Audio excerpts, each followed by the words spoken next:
Before the sword ever left its sheath, a samurai's strength was bound by silence, loyalty, and deep inner discipline. Tonight, we quietly trace the entire story of Bushido, the ancient code of honor that shaped centuries of warriors.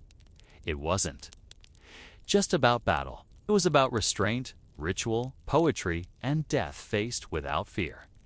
Let's wander through candlelit halls, quiet dojos, and cherry-blossomed paths to understand the life behind the blade. If gently told stories of honor, stillness, and forgotten discipline soothe your soul, you're among friends here. Dust, subscribe now and tap the bell icon to keep exploring the soft echoes of history's strongest hearts, one peaceful tale at a time. Before we continue, I'd love to know, where are you listening from? And what time is it for you right now? It's always amazing to see how far our quiet little stories are reaching. Down in the year 794, Emperor Kamu established his new capital at Heian-kyo, in what we now know as Kyoto. The aristocratic court believed they had created a perfect society, one where refined poetry mattered more than military prowess, where the gentle rustling of silk robes carried more weight than the clash of swords. Yet, in the distant provinces, far from the elegant pavilions and carefully manicured gardens of the capital, a different kind of society was slowly taking shape. You might imagine this transformation as dramatic, filled with grand battles and heroic declarations, but the truth is far more mundane, far more fascinating. The Heian court, despite its cultural sophistication, had made a fundamental miscalculation. They had eliminated their own military forces, believing that Japan's island geography and the civilizing influence of Chinese culture would render warfare obsolete. Asia for educators, Columbia University, this decision would prove to be one of the most consequential administrative oversights in Japanese history. Without a police force or standing army, the court had no mechanism to enforce its authority beyond the immediate vicinity of the capital. In the eastern provinces, particularly around what would later become Tokyo, vast rice estates stretched across the landscape.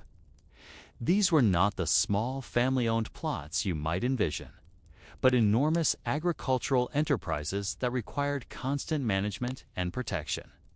The court nobles who theoretically owned these lands rarely visited them, preferring to remain in the capital, where they could participate in the intricate social rituals that defined aristocratic life. They appointed local managers called azukurishi, who were responsible for collecting taxes and maintaining order. But these appointees often found themselves overwhelmed by the practical challenges of governing large, dispersed territories. The rice fields themselves were marvels of engineering and organization. Each paddy required precise water management, with elaborate systems of dikes, channels, and gates that controlled the flow of irrigation water. The timing of planting, weeding, and harvesting had to be coordinated across hundreds of individual PLD, Akeshal uncrass, unwashed individual plots, requiring a level of cooperation and discipline that was entirely foreign to the court nobles in their urban palaces. When disputes arose, and they arose constantly over water rights, boundary lines, or labor obligations, there was no central authority to resolve them. Into this administrative vacuum stepped the provincial warriors. These were not the romantic figures of later legend, but practical men who understood that power in the countryside came from the ability to organize armed groups and maintain discipline among their followers. Asia for educators, Columbia University, they called themselves various names: Bushi, Tuamono, Mushi, but they shared common characteristics. They were skilled horsemen, expert archers, and masters of the curved sword that would later become the symbol of the samurai class. The daily life of these early warriors was far removed from the ceremonial elegance of the Heian court. They rose before dawn to inspect their lands, settling disputes between farmers, organizing the repair of irrigation systems, and training their followers in the arts of war. Their homes were fortified compounds surrounded by wooden palisades and earthworks, designed more for defense than for aesthetic pleasure. Inside these compounds, the warrior families lived according to a strict code of conduct that emphasized loyalty, courage, and practical competence above all else. What made these warrior bands so effective was not their individual prowess, but their collective discipline. Asia for educators. Columbia University, each member of the band was bound to the others by elaborate ceremonies of oath-taking, where they would drink sake mixed with their own blood and pledge to die rather than betray their comrades. These rituals created bonds that transcended the normal social hierarchies of Japanese society, forging artificial kinship groups that were often stronger than blood relations. The weapons and armor of these early warriors reflected their practical needs rather than any aesthetic considerations. Their bows were composite constructions of bamboo, wood, and sinew, designed for maximum power and accuracy from horseback. Their arrows were crafted with meticulous attention to detail, each one balanced and weighted for specific purposes, some for piercing armor, others for setting fires, still others for signaling across long distances. Their swords were functional tools, kept razor-sharp and ready for use, without the elaborate decorations that would later characterize samurai weaponry. Training was a constant, repetitive process that began in childhood and continued throughout a warrior's life. Young boys learned to ride before they could walk steadily, spending hours each day in the saddle until they could control their horses with subtle shifts of weight and balance. They practiced archery until they could hit targets accurately at full gallop, and they learned swordsmanship through endless repetition of basic forms and techniques. This training was not glamorous, it was tedious, painful, and demanding, but it created a level of military competence that was unmatched in Heian, Japan. The religious practices of these early warriors were equally practical and unromantic. They worshipped the Kamitha spirits of their ancestors and the natural forces that controlled the success of their rice crops. Before battle, they would purify themselves with cold water and salt, not out of any elaborate theological conviction, but because they believed that spiritual cleanliness improved their chances of survival. They carried amulets and charms, not as decorative accessories, but as genuine protective devices that they believed could deflect arrows or strengthen their sword arms. As the Heian period progressed, damned warrior bands gradually accumulated more power and influence. They began to intermarry with the provincial aristocracy, creating hybrid families that combined martial prowess with administrative competence. They established their own schools and training grounds, developing techniques of warfare and governance that were entirely independent of the court culture in Kyoto. Most importantly, they began to develop their own ethical system, a practical moral code that would eventually evolve into what we now know as Bushido. This early warrior ethic was built around the realities of life in the provinces. Loyalty was essential because survival depended on group cooperation. Courage was necessary because cowardice could doom an entire community. Honor was important because a warrior's reputation determined his ability to attract followers and allies. These were not abstract philosophical concepts, but practical necessities that had been tested and refined through generations of experience. Yet, even as these warrior bands grew stronger and more numerous, they remained largely invisible to the court in Kyoto. The aristocrats continued to compose poetry about the beauty of cherry blossoms and the melancholy of autumn leaves, oblivious to the military revolution that was transforming their country.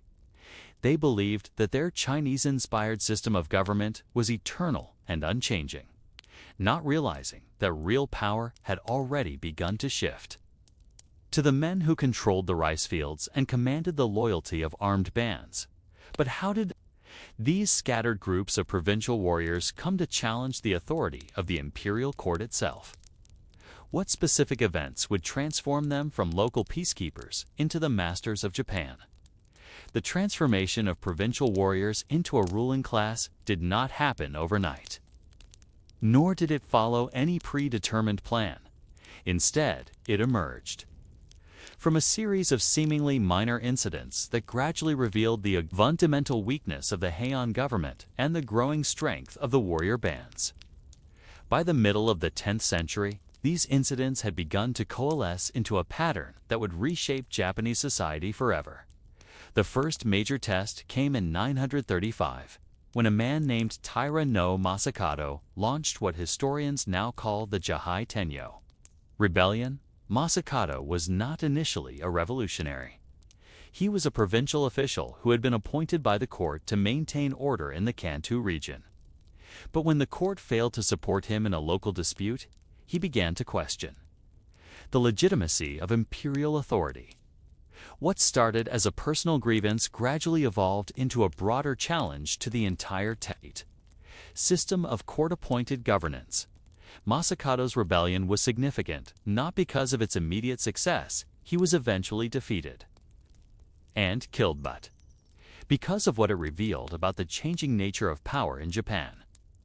The court could no longer simply issue commands and expect them to be obeyed. Real authority now belonged to those who could organize and lead armed groups, and these groups were increasingly independent of imperial control.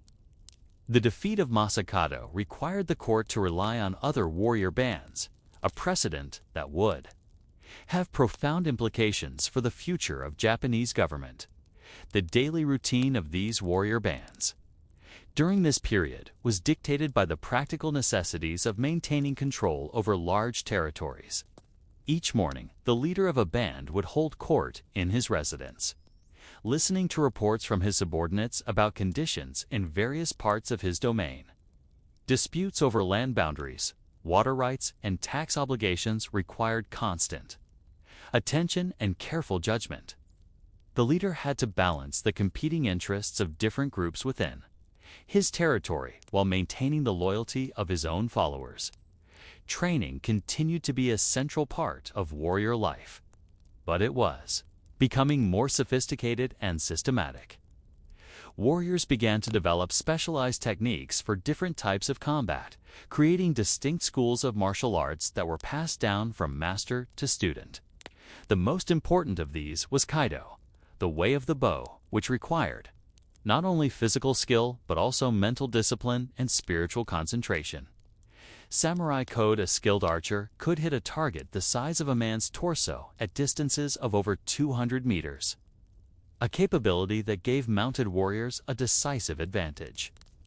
In battle, the religious practices of the warrior bands also began to evolve during this period.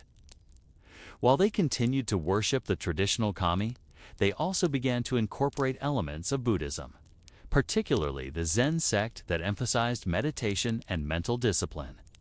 Samurai Code Zen teachings appealed to warriors because they offered practical techniques for maintaining calm and focus under pressure, skills that were essential for survival in combat. The practice of Zazen, or seated meditation, became a regular part of warrior training, not as a religious observance, but as a form of mental conditioning. The weapons and armor of the warrior bands also underwent significant development during this period. The traditional straight sword, which had been copied from Chinese models, was gradually replaced by the curved blade that would become the iconic katana. This new sword design was better suited to the fighting style of mounted warriors, who needed to deliver powerful cutting blows while maintaining their balance on horseback. The process of forging these swords became increasingly elaborate, with master swordsmiths developing techniques that could create blades of extraordinary ease, sharpness, and flexibility. Armor design also evolved to meet the specific needs of mounted combat. The traditional Chinese-style armor, made of overlapping metal plates, was too heavy and restrictive for cavalry warfare. Japanese armorers developed a new style called jigoroi, which used small, flexible scales laced together with silk cords. This armor provided excellent protection while allowing the wearer full freedom of movement, essential for warriors who needed to use their bows effectively while controlling their horses. The economic basis of warriors' power also began to change. During this period, initially, warrior bands had survived by extracting tribute from the territories they controlled, but this system was inefficient and unpredictable. Gradually, they began to develop more systematic approaches to taxation and administration, creating bureaucratic structures that could generate steady revenues. The most successful warrior leaders became, in effect, regional governors who administered their territories more effectively than the court-appointed officials they had replaced. The social structure within warrior bands also became more complex and hierarchical. At the top was the leader, who commanded absolute loyalty from his followers. Below him were his immediate subordinates, usually his sons or other close relatives, who served as his lieutenants and deputies.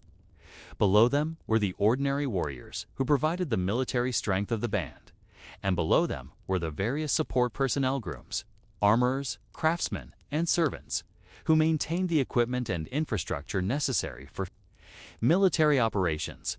The relationship between leaders and followers was formalized through elaborate ceremonies that borrowed elements from both Shinto and Buddhist traditions. New members of a warrior band would undergo initiation rituals that included purification ceremonies, oath-taking, and the presentation of symbolic gifts. These rituals created artificial kinship bonds that were often stronger than blood relationships, ensuring that the members of a band would remain loyal to each other even in the face of death. The code of conduct that governed these relationships was still informal and largely unwritten, but it was beginning to take on the characteristics that would later define Bushido. In Encyclopedia Britannica, loyalty to one's lord was considered the highest virtue, more important than loyalty to one's parents or spouse. Courage in battle was essential, but it had to be tempered with prudence and strategic thinking. Honor was crucial, but it was defined in practical terms: a warrior's reputation for keeping his word and fulfilling his obligations. The most dramatic expression of this emerging warrior ethic was the practice of seppuku, or ritual suicide. Encyclopedia Britannica, this was not a common occurrence, but it served as the ultimate demonstration of a warrior's commitment to the code of honor. A warrior who had failed in his duty or brought shame upon his band could restore his honor by taking his own life in a prescribed manner, usually by cutting open his abdomen with a short sword. This practice was seen not as a tragedy, but as a noble act that affirmed the warrior's commitment to the values of his class. As the 11th century progressed, these warrior bands began to organize themselves into larger confederations. The most successful of these were the Minamoto and Taira clans, which gradually absorbed smaller groups and extended their influence over vast areas of Japan. The rivalry between these two great warrior houses would eventually lead to the Genpei War, a conflict that would determine the future of Japanese government and society. But this transformation was not simply a matter of military conquest. The warrior bands were also developing new forms of culture and art that reflected their values and experiences. They patronized craftsmen who created weapons and armor of extraordinary beauty and technical sophistication. They sponsored the development of new forms of poetry and literature that celebrated martial virtues rather than courtly refinement. They even began to influence the religious practices of the Buddhist monasteries, introducing military elements into what had previously been purely contemplative traditions. The relationship between the warrior bands and the imperial court also became increasingly complex during this period. While the warriors were clearly becoming more powerful, they still needed the legitimacy that only the emperor could provide. The court, for its part, was becoming increasingly dependent on the warriors for protection and the enforcement of imperial authority. This created a delicate balance of power that would eventually tip decisively in favor of the warriors. By the middle of the 12th century, it was clear that Japan was on the verge of a fundamental transformation. The old system of court-appointed governance was collapsing, and a new system based on warrior leadership was emerging to take its place. The question was not whether this transformation would occur, but how it would be accomplished and what kind of society would emerge from it. The stage was set for the final confrontation between the old order and the new. The Genpei War, which would rage from 1180 to 1185, would not only determine which warrior clan would rule Japan, but also establish the principles and institutions that would govern Japanese society for the next 7 centuries. The warrior code that had emerged from the rice fields of the eastern provinces was about to become the foundation of a new form of government, one that would make the samurai the undisputed masters of Japan. But what specific events would trigger this final transformation? How would the abstract principles of warrior loyalty and honor translate into concrete political institutions? The year 1180 marked the beginning of the end for the old Japan. In that year, Prince Mochihito, the frustrated son of the retired emperor, Go-Shirakawa, issued a proclamation calling for the destruction of the Taira clan, which had come to dominate the imperial court. This proclamation, distributed secretly throughout the provinces, would spark the Genpei War, a conflict that would fundamentally transform Japanese society and establish the samurai as the ruling class of Japan. The war itself was not fought according to the elegant protocols of courtly conflict, but according to the brutal realities of warrior combat. The Taira clan, led by the powerful Taira no Kiyomori, controlled the capital and had the advantage of established authority. The Minamoto clan, led by the exiled Minamoto no Yoritomo, controlled the eastern provinces and had the advantage of superior military organization. The war would be decided not by individual acts of heroism, but by the ability of each side to organize and coordinate large-scale military operations. The daily life of warriors during this period was dominated by the constant demands of military campaigning. Unlike the seasonal conflicts of earlier periods, the Genpei War required sustained military effort over several years.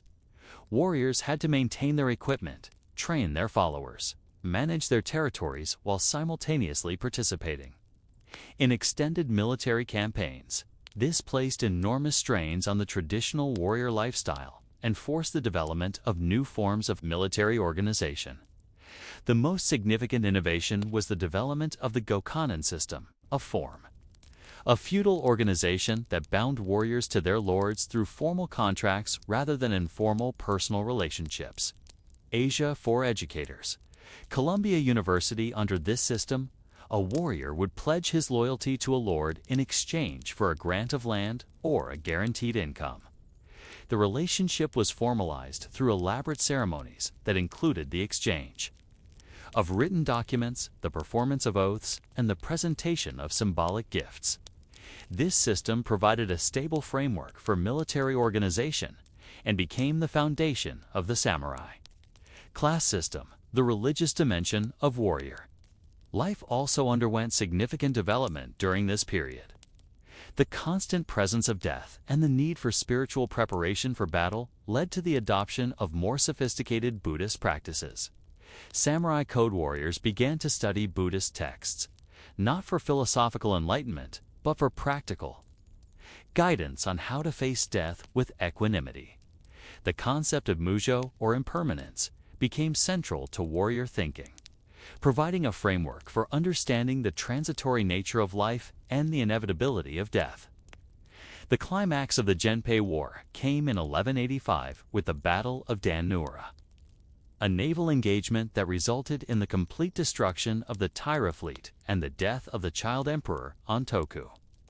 This victory established Minamoto no Yoritomo as the undisputed master of Japan. But it also posed a fundamental question. How would the warrior class govern a society that had been traditionally ruled by aristocrats and bureaucrats? Yoritomo's solution was to create a parallel government structure that left the imperial court in place but transferred real power to a new military administration based in Kamakura. This system, which became known as the Kamakura shogunate, represented a compromise between the old and new orders. The emperor remained the theoretical source of legitimacy, but the shogun held actual authority over military affairs, taxation, and the administration of justice, the establishment of the Kamakura. Shogunate in 1185 marked the formal beginning of samurai rule in Japan. But it also marked the beginning of the formalization of the warrior code that would eventually become known as Bushido. Encyclopedia Britannica, the practical ethics that had emerged from the rice fields of the eastern provinces now had to be systematized and institutionalized to provide a framework for governing an entire country. The core principles of this emerging code were loyalty, courage, and honor. But these abstract concepts had to be translated into concrete behavioral standards. Loyalty meant absolute obedience to one's lord, even at the cost of one's life or the lives of one's family members. Courage meant willingness to face death in battle, but it also meant the moral courage to do what was right, even when it was difficult or dangerous. Honor meant maintaining one's reputation for truthfulness and reliability. But it also meant accepting responsibility for one's actions and their consequences. The most distinctive feature of the samurai code was the practice of seppuku, or ritual suicide, which provided a mechanism for maintaining honor in the face of failure or disgrace. Encyclopedia Britannica, this practice, which had emerged during the Kamakura period, was not simply a form of execution, but a religious ritual that allowed a warrior to demonstrate his commitment to the values of his class. The elaborate protocols surrounding seppuku purification ceremonies, the composition of death poems, the precise method of cutting transformed what might have been a simple act of desperation into a profound statement of warrior values. The economic foundations of samurai rule were also established during this period. The shogunate created a system of land grants called shun, which provided samurai with the resources necessary to maintain their military equipment and support their followers. This system was more efficient than the traditional court system because it directly linked military service to economic reward, creating incentives for loyal and effective service. The cultural impact of samurai rule was equally profound.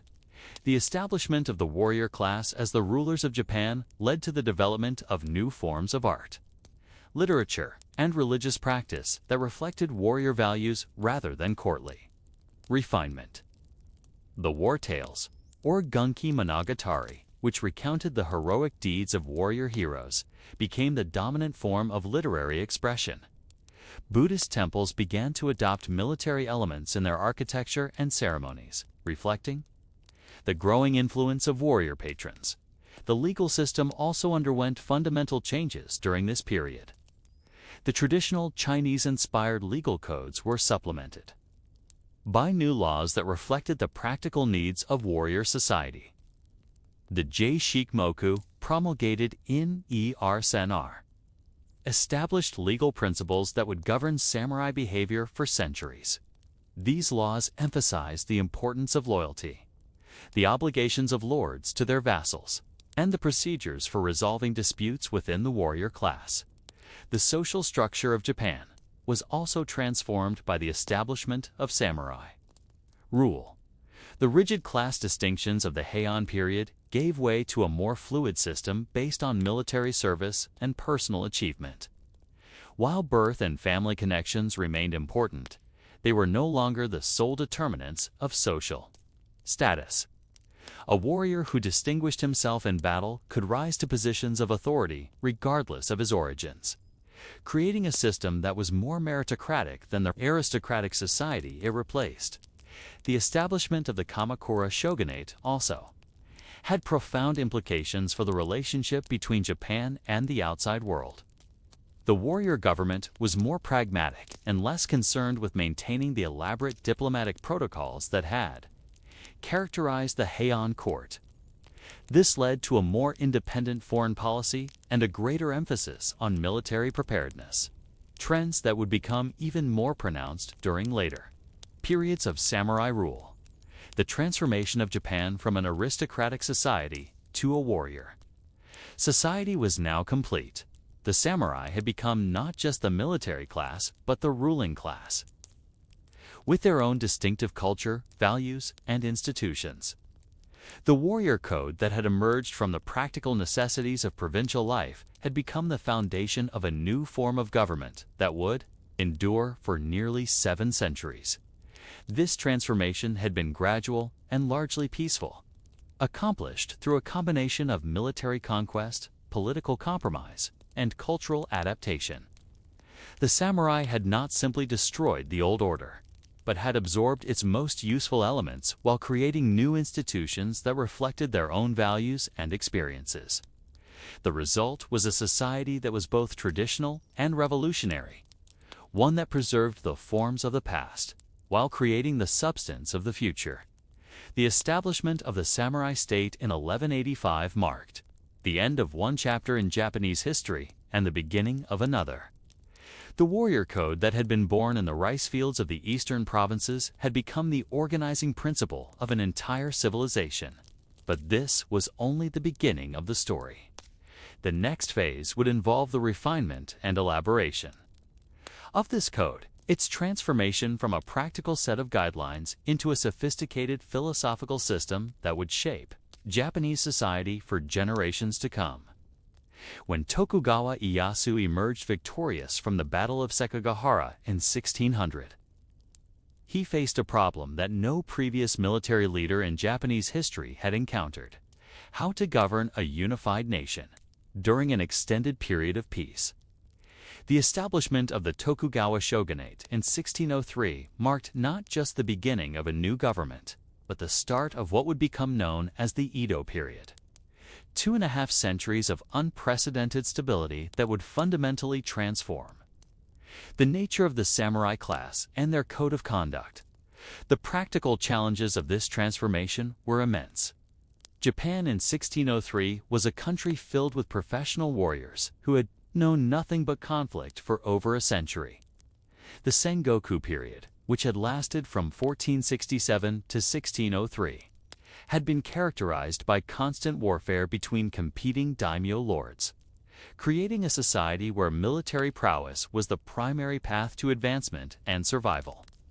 Now suddenly, these warriors found themselves in a world where their traditional skills were no longer needed, where the ability to organize a cavalry charge was less valuable than the ability to manage a rice distribution system. The daily routine of a samurai in the early Edo period was unlike anything his ancestors had experienced. Instead of rising before dawn to inspect fortifications and train with weapons, he might spend his mornings reviewing tax records and mediating disputes between merchants. Instead of planning military campaigns, he found himself organizing flood control projects and overseeing the maintenance of roads and bridges. The transformation was so complete that many samurai struggled to adapt, leading to a crisis of identity that would shape the development of Bushido throughout the Edo period. Tokugawa Ieyasu and his successors understood that this transformation could not be left to chance. The shogunate needed to find ways to channel the military energies of the samurai class into peaceful pursuits while maintaining their loyalty and effectiveness as administrators. The solution they developed was both ingenious and comprehensive: the creation of a new form of warrior identity that emphasized moral cultivation, administrative competence, and cultural refinement rather than military prowess. The foundation of this new identity was the concept of the samurai as a gentleman warrior, a figure who embodied both martial virtue and civilian accomplishment. This ideal was formalized in 1615 with the promulgation of the Byukushahato, or laws for military houses, which established detailed regulations governing samurai behavior. These laws required samurai to devote equal time to military training and scholarly pursuits, to maintain their traditional martial skills while also developing expertise in literature, philosophy, and administration. The scholarly dimension of samurai education was particularly important. The shogunate established schools throughout the country where samurai could study the Chinese classics, particularly the works of Confucius and Mencius. Encyclopedia Britannica. This education was not merely ornamental, was designed to provide samurai with the intellectual tools necessary for effective governance. The Confucian emphasis on moral cultivation, social harmony, and hierarchical order proved to be particularly compatible with the needs of Tokugawa administration. The daily schedule of a samurai student in these schools was rigorous and demanding. The day began at dawn with physical exercises, including practice with the sword, spear, and bow. This was followed by hours of study involving the memorization and analysis of classical texts. Students learned to read and write in classical Chinese, to compose poetry in both Chinese and Japanese, and to master the intricate protocols of court etiquette. The afternoon was devoted to practical training in administration, including the principles of taxation, the management of public works, and the resolution of legal disputes. The physical environment of samurai education also reflected the new emphasis on civilian accomplishment. The schools were built in the style of Chinese academies, with elaborate libraries, meditation halls, and gardens designed to promote scholarly contemplation. The weapons training grounds were maintained, but they were now balanced by lecture halls, calligraphy studios, and tea ceremony rooms. The message was clear: the complete samurai was one who could wield both sword and brush with equal skill. The transformation of samurai identity was not just a matter of education and training. It also required changes in the daily lifestyle and social practices of the warrior class. The shogunate established elaborate sumptuary laws that regulated everything from the materials used in clothing to the foods that could be consumed at different social levels. These laws were designed to maintain clear distinctions between the social classes, while also preventing the samurai from becoming too comfortable or complacent in their privileged position.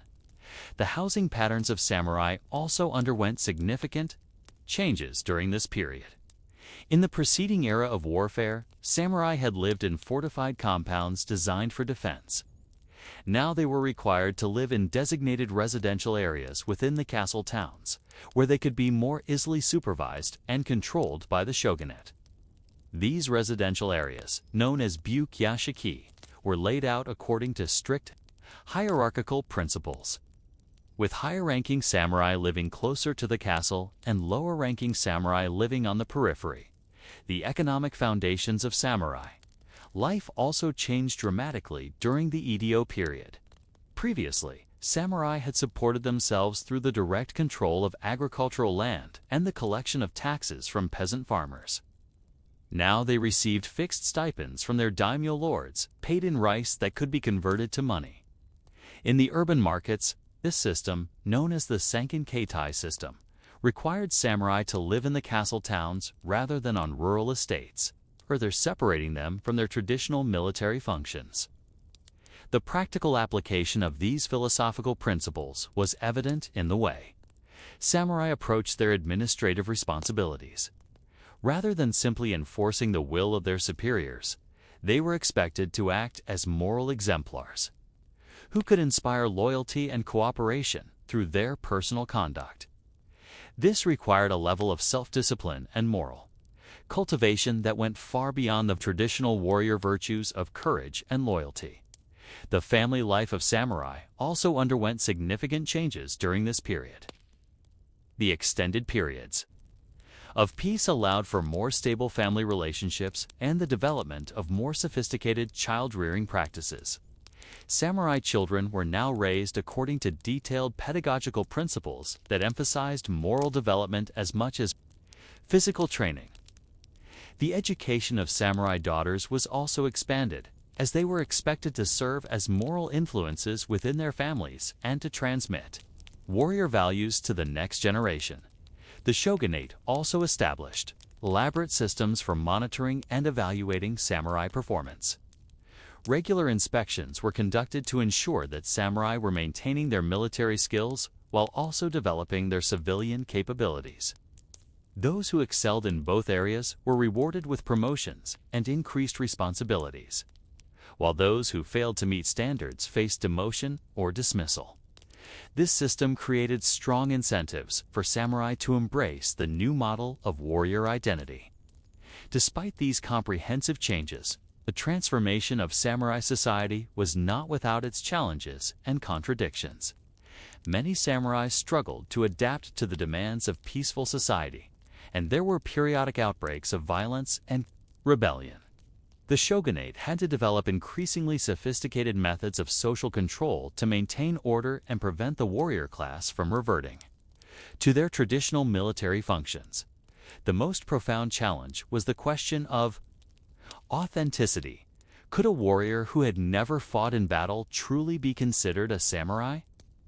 This question would haunt the samurai class throughout the Edo period, and would eventually contribute to the intellectual and cultural movements that would lead to the downfall of the Tokugawa shogunate. The peaceful transformation of the warrior class was creating new forms of identity and purpose, but it was also raising fundamental questions about the nature of warrior virtue and the meaning of honor in a society without war. How would these contradictions be resolved? What new forms of warrior identity would emerge from this unprecedented experiment in peaceful governance? By the middle of the 17th century, the transformation of the samurai class from warriors to administrators had created an entirely new category of human being, the scholar warrior whose pen was as mighty as his sword. This hybrid identity required not just practical adjustment, but philosophical justification. And the task of providing this justification fell to a remarkable group of intellectuals, who would systematize the warrior code into what we now recognize as classical Bushido.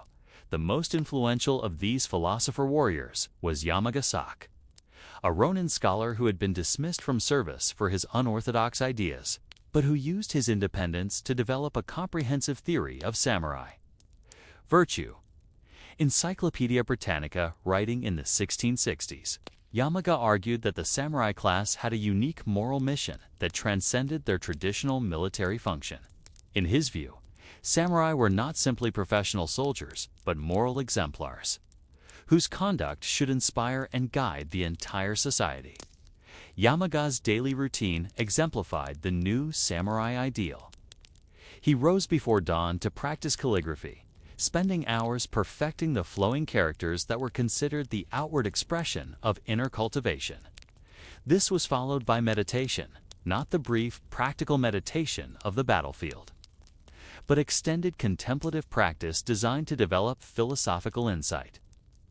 The morning was devoted to scholarly work, reading and commenting on classical texts, while the afternoon was reserved for teaching students and receiving visitors who came to discuss points of philosophy and ethics. The theoretical foundation of Yamaga's philosophy was the concept of Shido, or the way of the gentleman, which he argued was the true calling of the samurai class. Encyclopedia Britannica, this way required the cultivation of 4 cardinal virtues: righteousness, gi, courage, u, benevolence, jin, and propriety, rei. These virtues were not abstract ideals, but practical guidelines for daily conduct that could be applied to everything from administrative decisions to personal relationships. The virtue of righteousness, according to Yamaga, was the foundation of all samurai conduct. It required the warrior to act according to moral principles rather than personal advantage, to make decisions based on what was right rather than what was profitable or convenient. This was particularly challenging in the context of Edo period administration, where samurai were constantly faced with competing claims and conflicting interests. A magistrate dealing with a dispute between merchants, for example, had to weigh not only the legal merits of each case, but also the broader social implications of his decision. Courage. The second virtue was redefined for the peaceful context of Edo society.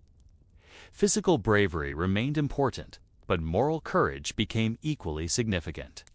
Samurai code this meant the willingness to speak truth to power, to resist corruption even when it was advantageous, and to accept responsibility for one's actions, regardless of the consequences. The samurai administrator who reported the misconduct of a superior knowing that it might cost him his position. This was demonstrating the same kind of courage that his ancestors had shown on the battlefield. Benevolence. The third virtue required samurai to act as protectors and benefactors of the common people. This was not merely a matter of noblesse oblige, but a fundamental obligation that justified the samurai's privileged position in society. A samurai who collected taxes was expected to consider the welfare of the peasants who paid them, ensuring that the burden was not so heavy as to cause suffering or hardship. This required a level of empathy and social awareness that went far beyond the Irish traditional warrior's concern for his own honor and glory. Propriety, fourth virtue, governed the external manifestations of samurai conduct. This included not only formal etiquette and ceremonial behavior, but also the maintenance of proper relationships with people of different social classes. The samurai was expected to be courteous to his superiors, benevolent to his inferiors, and respectful to his equals, demonstrating through his behavior the kind of social harmony that Confucian philosophy promoted. The practical application of these virtues required extensive training and constant practice. Samurai schools developed elaborate curricula that included not only military training and classical scholarship, but also practical exercises in moral decision-making. Students would be presented with hypothetical scenarios: a corrupt superior, a suffering peasant, a conflicting loyalty, and would be required to work through the moral implications of different courses of action. The most sophisticated of these educational institutions was the Shokokan, established by the Tokugawa shogunate in 1630 as a training ground for high-level administrators. The daily schedule at the Shokokan was designed to develop both intellectual and moral capabilities. Students rose at dawn for physical training, including swordsmanship, archery, and horsemanship. This was followed by several hours of classical study, focusing on Chinese philosophy, history, and literature. The afternoon was devoted to practical training in administration, including mock trials, budget planning, and diplomatic negotiation. The most innovative aspect of the Shokokan curriculum was its emphasis on moral case studies. Students were presented with actual administrative problems and were required to develop solutions that balanced competing interests while maintaining the highest ethical standards. These exercises were designed to prepare them for the complex moral challenges they would face as administrators, where simple adherence to rules was often insufficient, and where wisdom and judgment were required. The influence of these educational institutions extended far beyond the formal curriculum. They created a shared intellectual culture among the samurai class, a common vocabulary of moral concepts and philosophical principles that enabled samurai from different domains to communicate and cooperate effectively.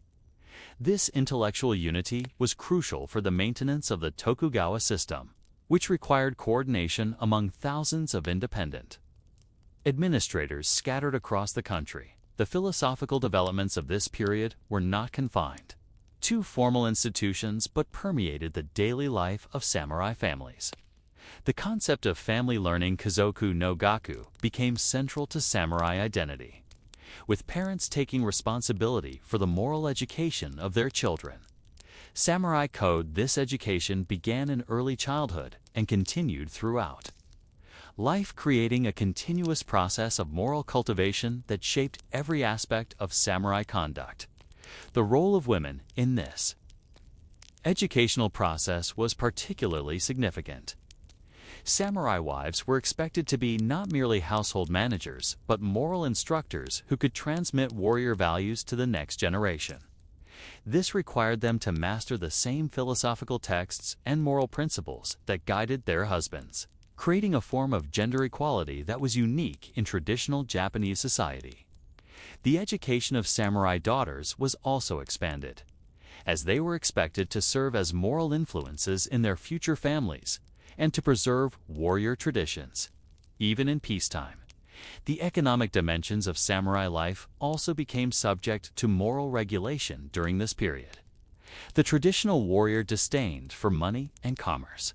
was systematized into a comprehensive economic ethic that governed everything from personal spending to investment decisions. Samurai were expected to live frugally, to avoid ostentatious display, and to prioritize moral considerations over financial gain. This created a distinctive form of economic behavior that emphasized long-term stability over short-term profit. The cultural activities of the samurai also became vehicles for moral development. The tea ceremony, flower arrangement, and poetry composition were not merely aesthetic pursuits, but forms of spiritual discipline that cultivated the same qualities of attention, patience, and harmony that were required for effective administration. Samurai Code, a samurai, if you could create a perfect tea ceremony, was demonstrating the same kind of moral cultivation that would enable him to govern justly and effectively. The religious practices of the samurai also evolved during this period to support their new role as moral exemplars. While traditional Shinto rituals remained important, they were supplemented by more systematic forms of Buddhist meditation and Confucian self-cultivation. Samurai Code, many samurai developed personal spiritual practices that combined elements from all three traditions, creating individualized approaches to moral development that reflected their unique circumstances and responsibilities. The most remarkable aspect of this philosophical development was its practical effectiveness. The samurai administrators of the Edo period were among the most capable and incorruptible bureaucrats in world history, managing a complex society of over 30 million people with remarkable efficiency and fairness. This achievement was not the result of superior technology or institutional design, but of the moral cultivation that had become central to samurai identity. However, this philosophical sophistication also created new forms of internal tension. Within the samurai class, the emphasis on moral purity and philosophical correctness sometimes conflicted with the practical necessities of administration, creating dilemmas that could not be resolved through simple adherence to abstract principles. These tensions would eventually contribute to the intellectual ferment that would challenge the entire Tokugawa system. Moreover, the very success of the samurai transformation created new questions about the acute relationship between warrior identity and peaceful society. If samurai could function effectively as administrators and moral exemplars, what distinguished them from other educated classes? What justified their continued existence as a separate social group? These questions would become increasingly urgent as the Edo period progressed and would eventually contribute to the crisis that would end samurai rule. But how would these philosophical principles be tested when the peaceful world of the Edo period began to crumble? What would happen to the scholar warriors when they were forced to confront the challenges of a changing world? The year 1853 marked the beginning of the end for the carefully constructed world of Edo period samurai. When Commodore Matthew Perry's black ships appeared in Tokyo Bay, they brought with them not just the threat of foreign invasion, but a fundamental challenge to the entire philosophical system that had sustained samurai identity for over 2 centuries. The forced opening of Japan to foreign trade and influence would test whether the moral cultivation of the scholar warriors could survive contact with the modern world. The immediate reaction of the samurai. Class 2 Perry's arrival revealed both the strengths and weaknesses of their philosophical training. The initial response was characteristically thoughtful and deliberate, with samurai scholars producing hundreds of position papers analyzing the foreign threat and proposing various responses. These documents demonstrated the sophisticated intellectual capabilities that 2 centuries of Confucian education had developed. But they also revealed a dangerous tendency toward abstract theorizing that was poorly suited to the practical challenges of international diplomacy. The daily life of samurai officials during this crisis period was dominated by endless meetings, consultations, and debates about the appropriate response to foreign pressure. The shogunate established special committees to study Western military, technology, diplomatic practices, and economic systems. samurai scholars were assigned to learn Dutch, English, and other foreign languages, while others were sent to study Western books and documents that had been smuggled into the country. The orderly routines of Edo period administration were disrupted by the urgent need to understand and respond to a completely unfamiliar challenge: the philosophical framework that had served samurai so well during the peaceful Edo period proved inadequate for dealing with the complexities of international relations. The Confucian emphasis on moral cultivation and social harmony was difficult to apply to negotiations with foreign powers who did not share Japanese cultural assumptions. The traditional samurai virtues of loyalty and honor provided little guidance for dealing with the unprecedented choice between submission to foreign demands and resistance that might result in national destruction. The crisis revealed fundamental divisions within the samurai class that had been hidden during the peaceful decades of the early Edo period.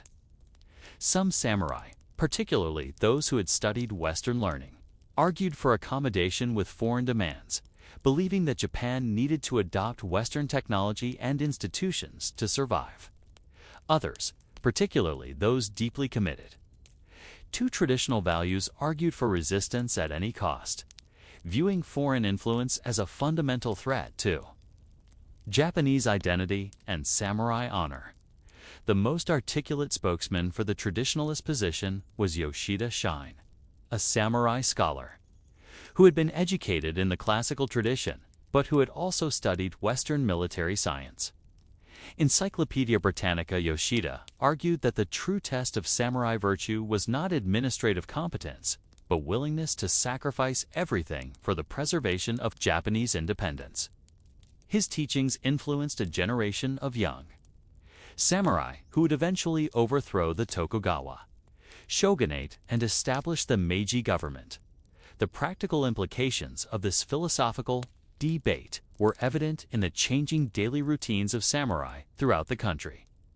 Military training, which had been maintained as a formal requirement but had largely become ceremonial, suddenly took on new urgency. Samurai, who had spent decades perfecting their calligraphy and poetry, now found themselves frantically trying to master Western military technology and tactics.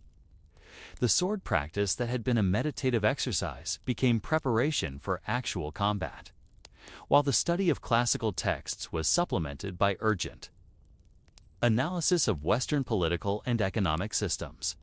The economic foundations of samurai life also came under severe strain during this period. The costs of military modernization and the disruption of traditional trade patterns created financial pressures that the rigid stipend system could not accommodate. Many samurai found themselves forced to engage in commercial activities that had previously been considered beneath their dignity, while others faced the choice between loyalty to their traditional lords and service to the new government that was emerging from the crisis. The religious and spiritual dimensions of samurai life also underwent significant changes during this period. The comfortable synthesis of Confucian ethics, Buddhist meditation, and Shinto ritual that had characterized Edo period spirituality was challenged by the need to find spiritual resources for dealing with unprecedented moral dilemmas. Some samurai turned to more militant forms of Shinto that emphasized the divine nature of the emperor and the sacred mission of the Japanese people, while others embraced Western Christianity as a source of spiritual strength and moral guidance. The most dramatic expression of these spiritual struggles was the revival of interest in seppuku, the ritual suicide that had been largely ceremonial during the peaceful Edo period.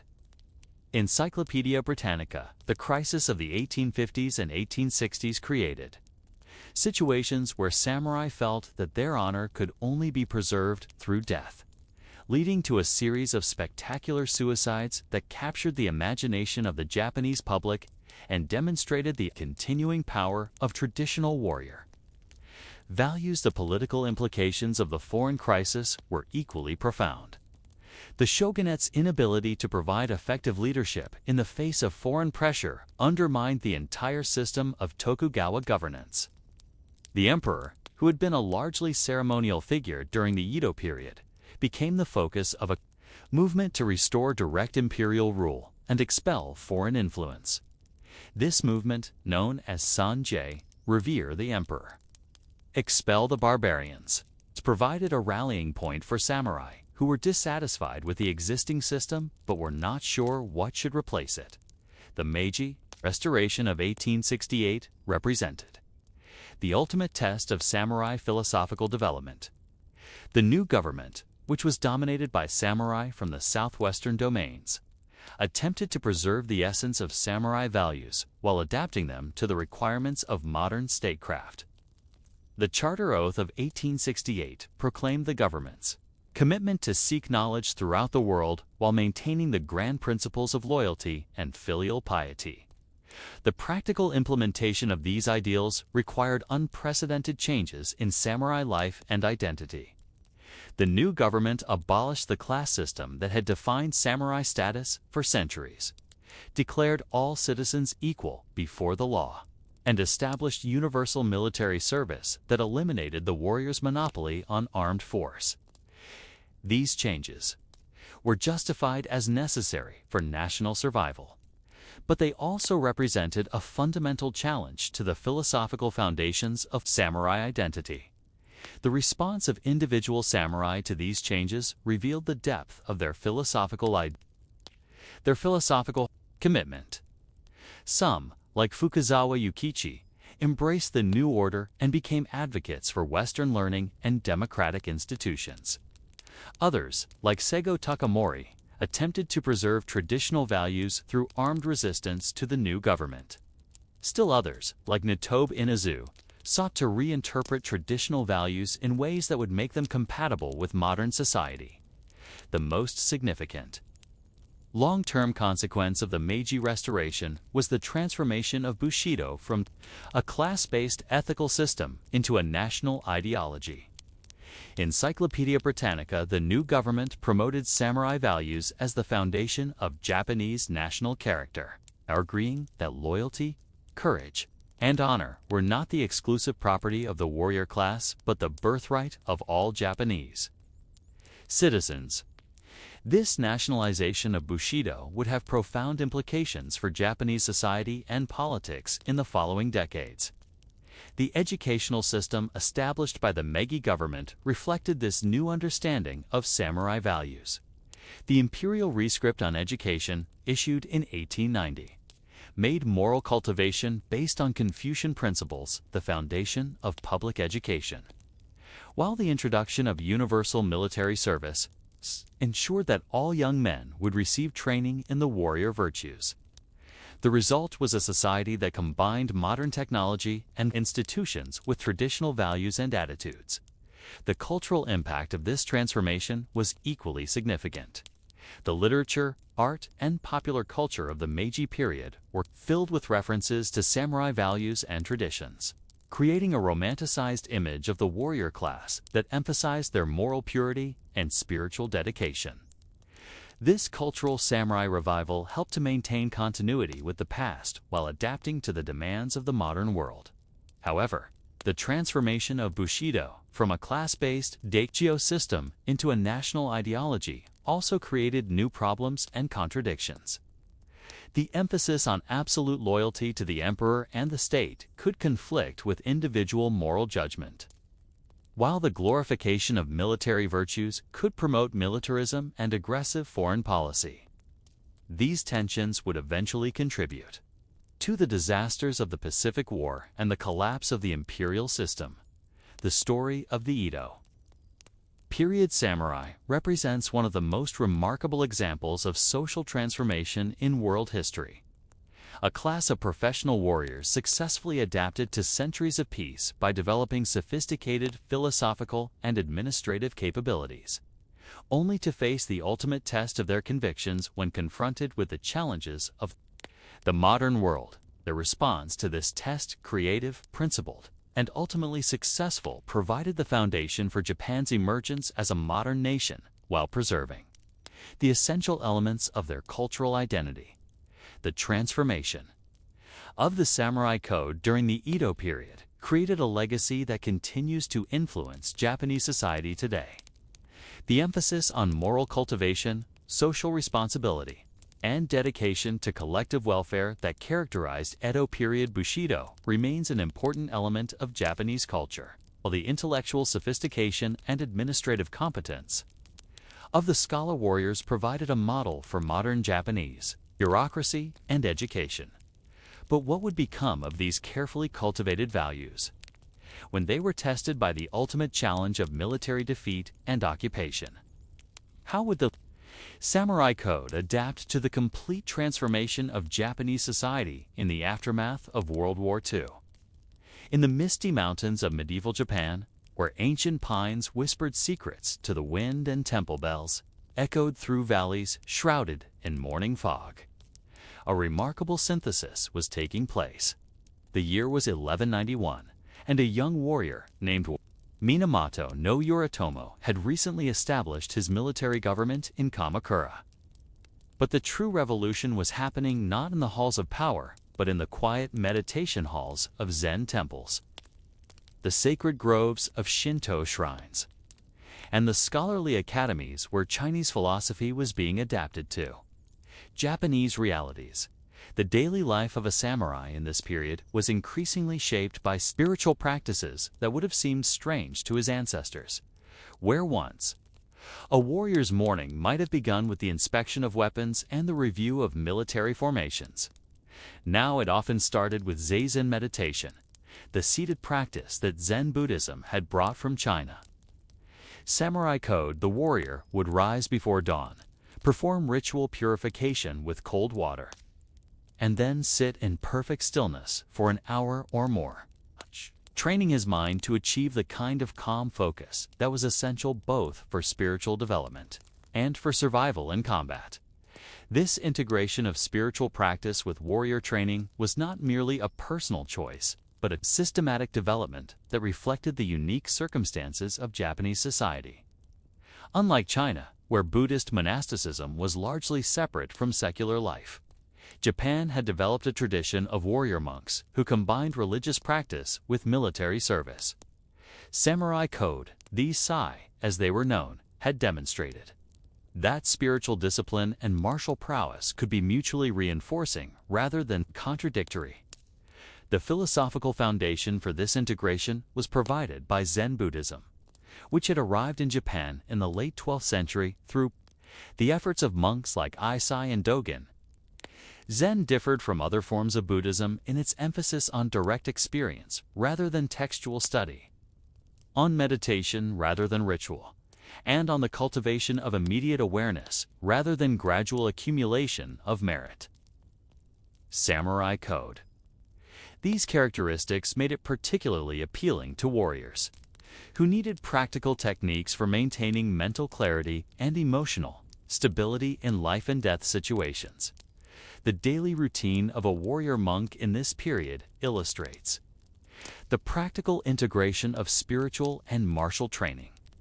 The day began at 3 a.m. with the ringing of the temple bell, followed by an hour of seated meditation.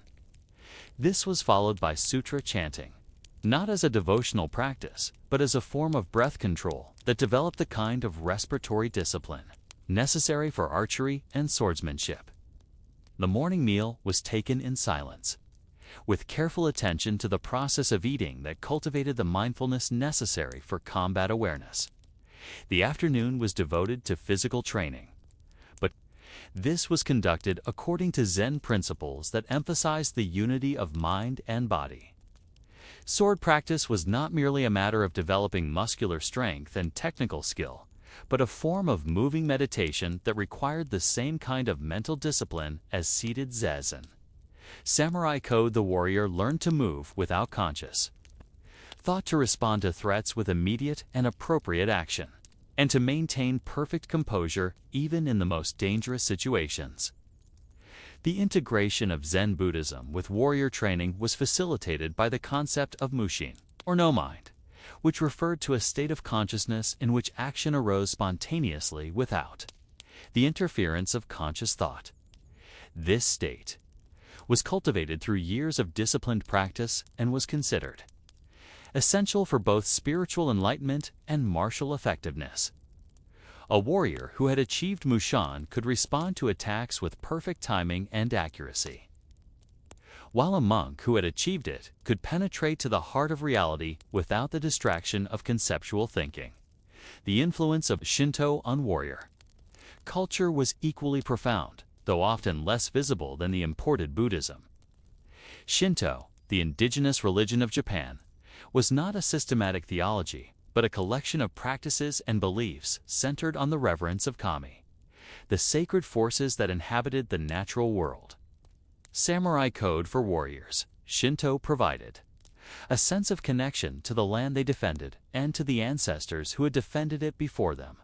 The Shinto elements of warrior culture were most visible in the rituals of purification that preceded combat.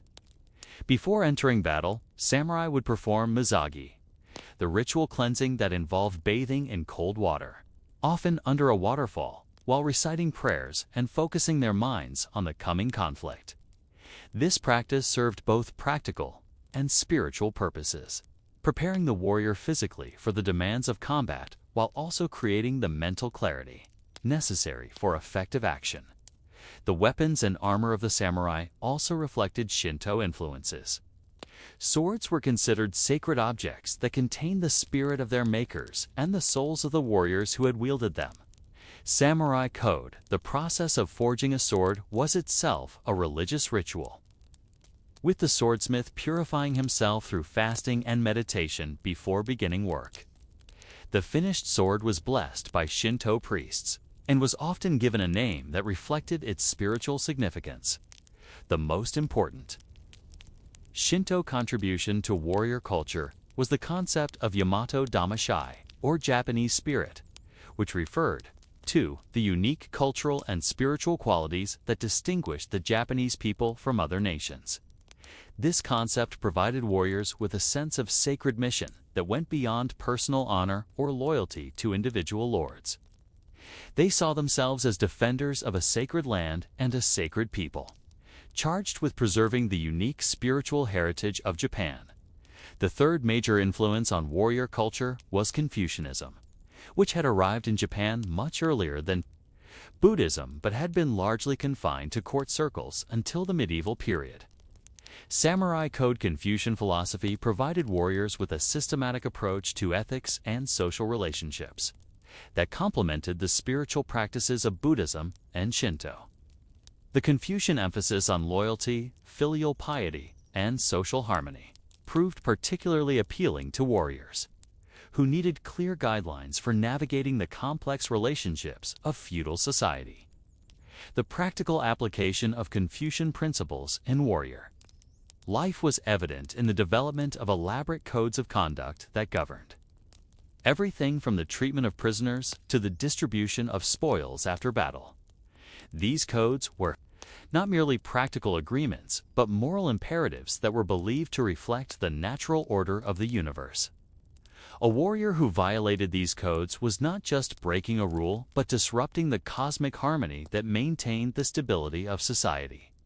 The integration of these three spiritual traditions, Buddhism, Shinto, and Confucianism, created a unique form of warrior culture that was distinctively Japanese. This synthesis was not simply a matter of adding together different elements, but of creating a new form of spirituality that was greater than the sum of its parts. The warrior who practiced this integrated spirituality was not just a skilled fighter, but a cultivated human being who embodied the highest values of Japanese civilization. The daily life of such a warrior was structured around the cultivation of spiritual discipline. The morning meditation developed mental clarity and emotional stability. The purification rituals maintained spiritual purity and connection to the sacred.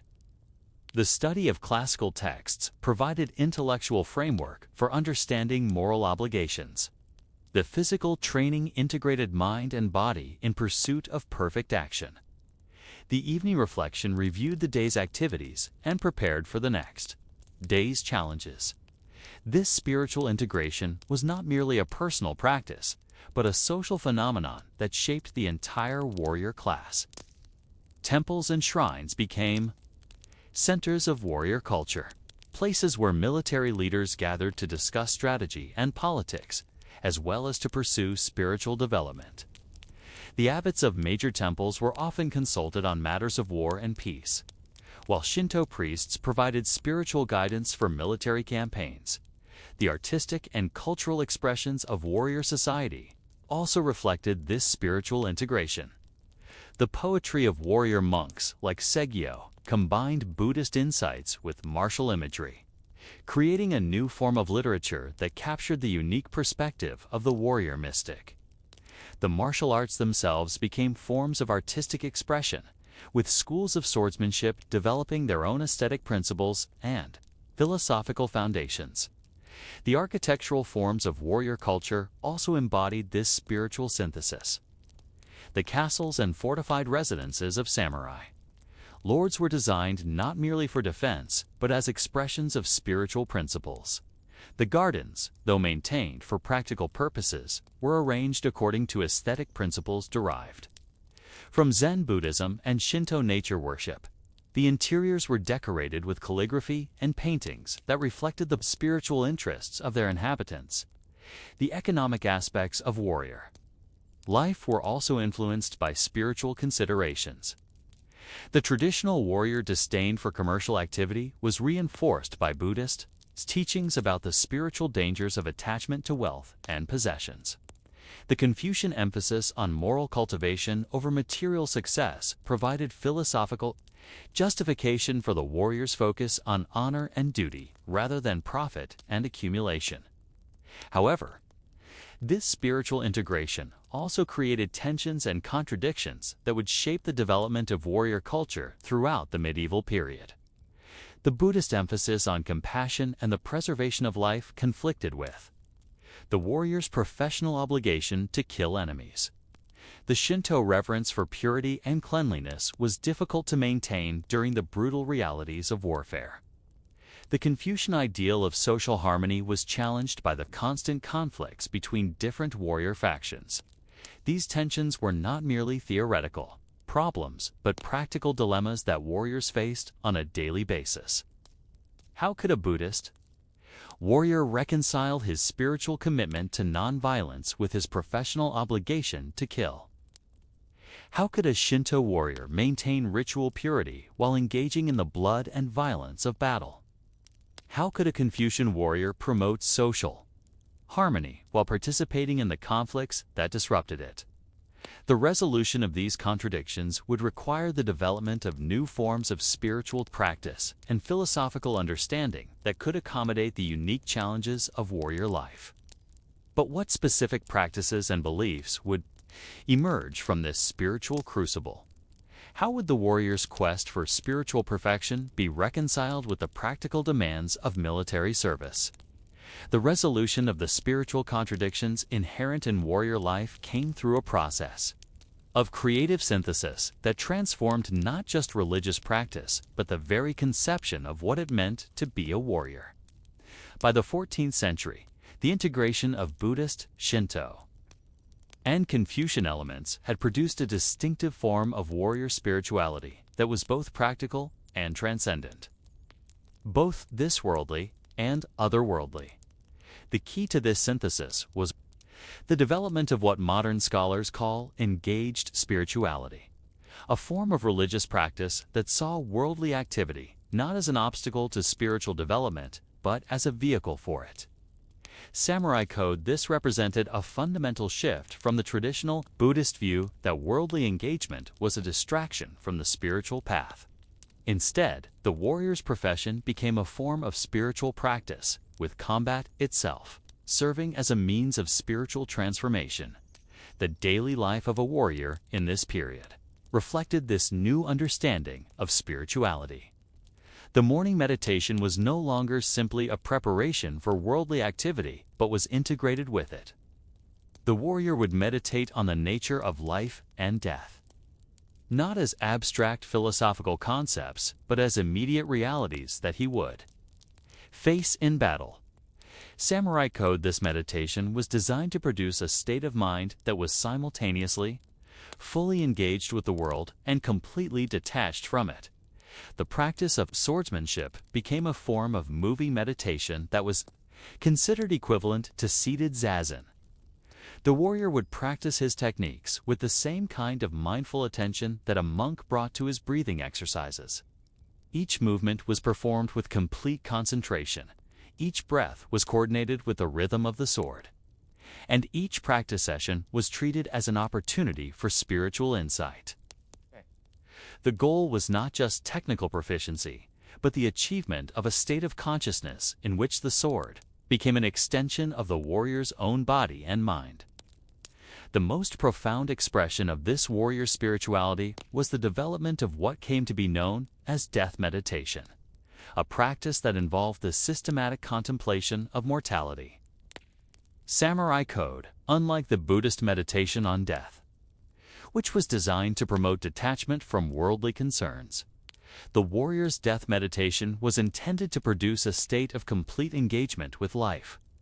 By fully accepting the reality of death, the warrior became free to act with total commitment and without hesitation. This death meditation was not a morbid preoccupation, but a practical spiritual discipline that had immediate benefits for combat. Effectiveness. A warrior who had truly accepted the inevitability of death could not be paralyzed by fear or distracted by concerns about self-preservation. He could respond to threats with perfect timing and complete commitment because he had already made his peace with the possibility of dying. This state of mind was considered the ultimate achievement of warrior spirituality. The ritual dimensions of warrior life also evolved during this period to support this new form of spirituality. The purification ceremonies that preceded combat became more elaborate and more psychologically sophisticated. Samurai Code the warrior would not only cleanse his body, but would also perform mental exercises designed to eliminate fear, doubt, and attachment. These rituals served both practical and spiritual purposes, preparing the warrior for the psychological demands of combat, while also creating the mental clarity necessary for spiritual insight. The tea ceremony, which emerged during this period, provided another vehicle for spiritual development, though it would later become associated with aesthetic refinement and social etiquette. The tea ceremony was originally a form of meditation practice that was particularly suited to warrior temperament. Samurai Code the careful attention to detail, the emphasis on present moment awareness, and the cultivation of inner stillness were all qualities that were essential for both spiritual development and martial effectiveness. The relationship between master and student in warrior spiritual training was also distinctive. Unlike the traditional Buddhist teacher-student relationship, which was based on the transmission of doctrinal knowledge, the warrior spiritual tradition emphasized the direct transmission of experiential insight. Samurai Code the master would guide the student through a series of increasingly challenging situations, both in meditation and in combat, until the student achieved the kind of direct understanding that could not be conveyed through words alone. This experiential approach to spiritual training was reflected in the development of martial arts schools that were as much spiritual institutions as they were military training centers. Each school had its own distinctive approach to the integration of spiritual and martial practice, and each master was expected to develop his own unique methods for transmitting spiritual insight through physical training. The result was a rich diversity of spiritual traditions that were united by their common emphasis on the warrior path as a means of spiritual development. The philosophical foundations of this warrior spirituality were provided by a synthesis of Buddhist to Shinto and Confucian concepts that was uniquely Japanese. The Buddhist concept of emptiness nyat was interpreted not as a negation of worldly activity, but as a way of engaging with it more fully. The Shinto concept of purification mazagi was understood not as a way of avoiding contamination, but as a means of maintaining spiritual clarity in the midst of worldly involvement. The Confucian concept of righteousness, yi, was seen not as adherence to external rules, but as the expression of an inner spiritual state. The practical applications of this philosophical synthesis were evident in the development of new forms of ethical reasoning that were specifically adapted to the moral challenges of warrior life. The traditional Buddhist prohibition against killing was reinterpreted to allow for the destruction of enemies who threatened the social order or the spiritual development of others. Samurai code, the Confucian emphasis on loyalty, was understood not as blind obedience, but as the expression of a deeper spiritual commitment to the welfare of society. The most sophisticated expression of this ethical reasoning was the development of casuistry, the art of applying general moral principles to specific situations. Warrior spiritual teachers developed elaborate systems for analyzing moral dilemmas and determining the appropriate course of action in complex situations. These systems were not merely intellectual exercises, but practical tools that warriors could use to navigate the moral complexities of their profession. The artistic and cultural expressions of warrior spirituality also evolved during this period. The poetry of warrior monks became more sophisticated and more psychologically complex, exploring the paradoxes and contradictions of the warrior path with increasing subtlety. The martial arts themselves became more refined and more explicitly spiritual. With schools developing their own aesthetic principles and philosophical foundations, the architectural forms of warrior culture also reflected this spiritual development. The design of castles and fortified residences began to incorporate elements derived from temple architecture, creating spaces that were conducive to both military planning and spiritual practice. Gardens were designed not merely for aesthetic pleasure but as aids to meditation, with stone arrangements and water features that symbolize the fundamental principles of Buddhist and Shinto philosophy. The economic aspects of warrior spirituality also underwent significant development during this period. The traditional warrior disdain for commercial activity was refined into a sophisticated understanding of the relationship between material wealth and spiritual development. Samurai code warriors developed the concept of spiritual wealth, which valued honor, loyalty, and moral cultivation over material possessions. This did not mean that warriors ignored economic realities, but rather that they subordinated economic considerations to spiritual ones. The family life of warriors was also transformed by this spiritual synthesis. The traditional emphasis on clan loyalty was deepened by the addition of spiritual dimensions that saw family relationships as opportunities for mutual spiritual development.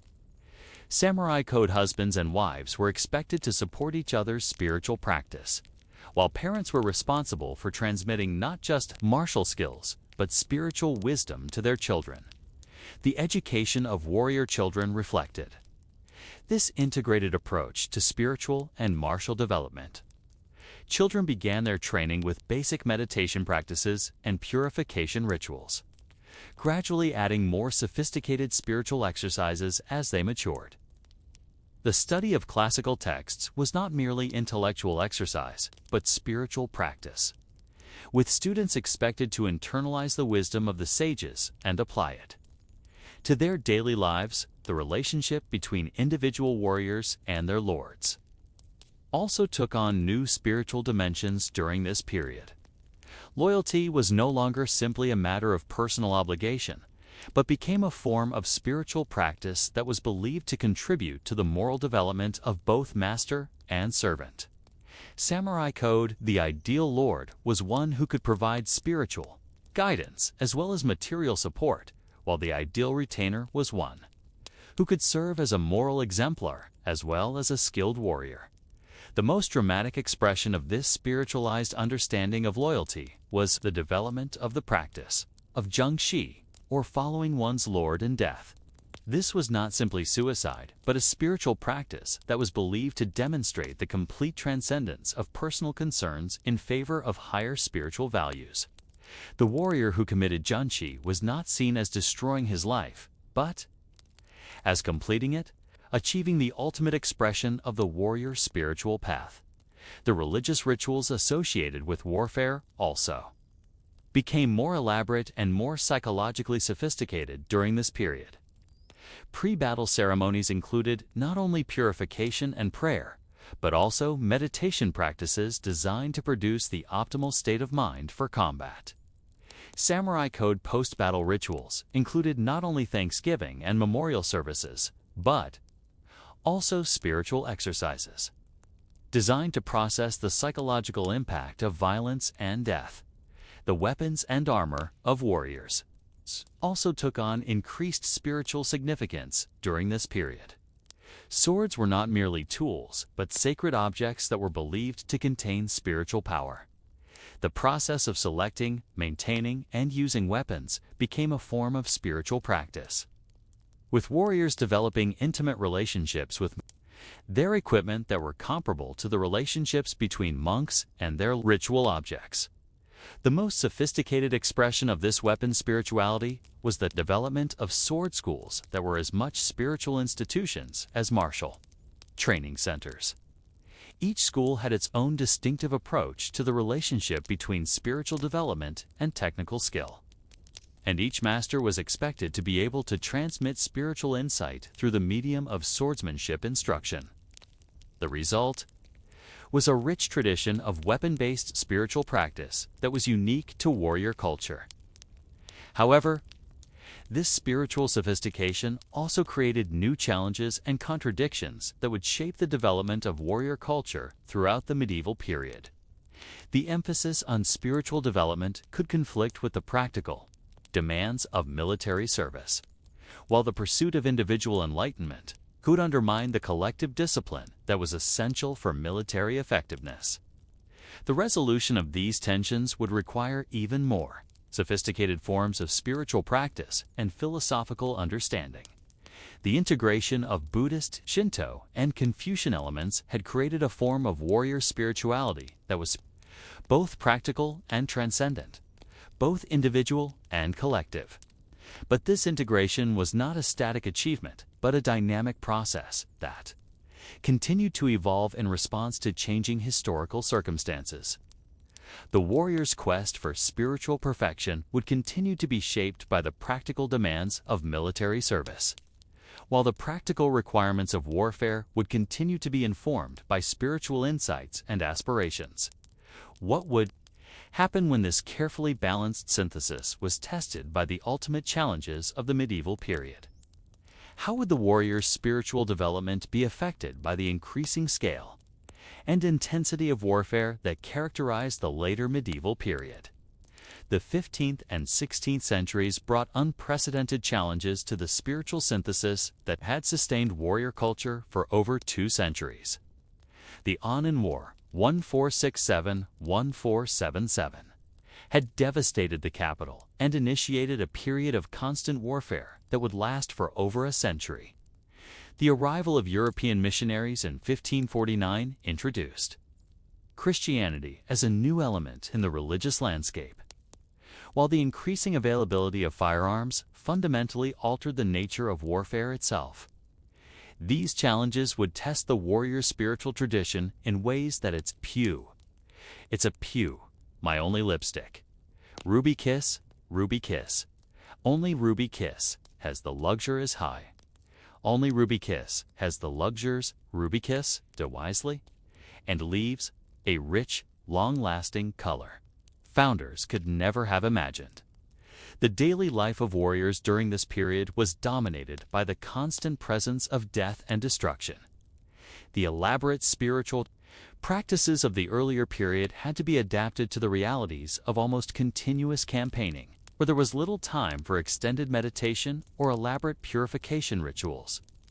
Samurai code warriors developed more compact and portable forms of spiritual practice that could be maintained even during the most intense military campaigns.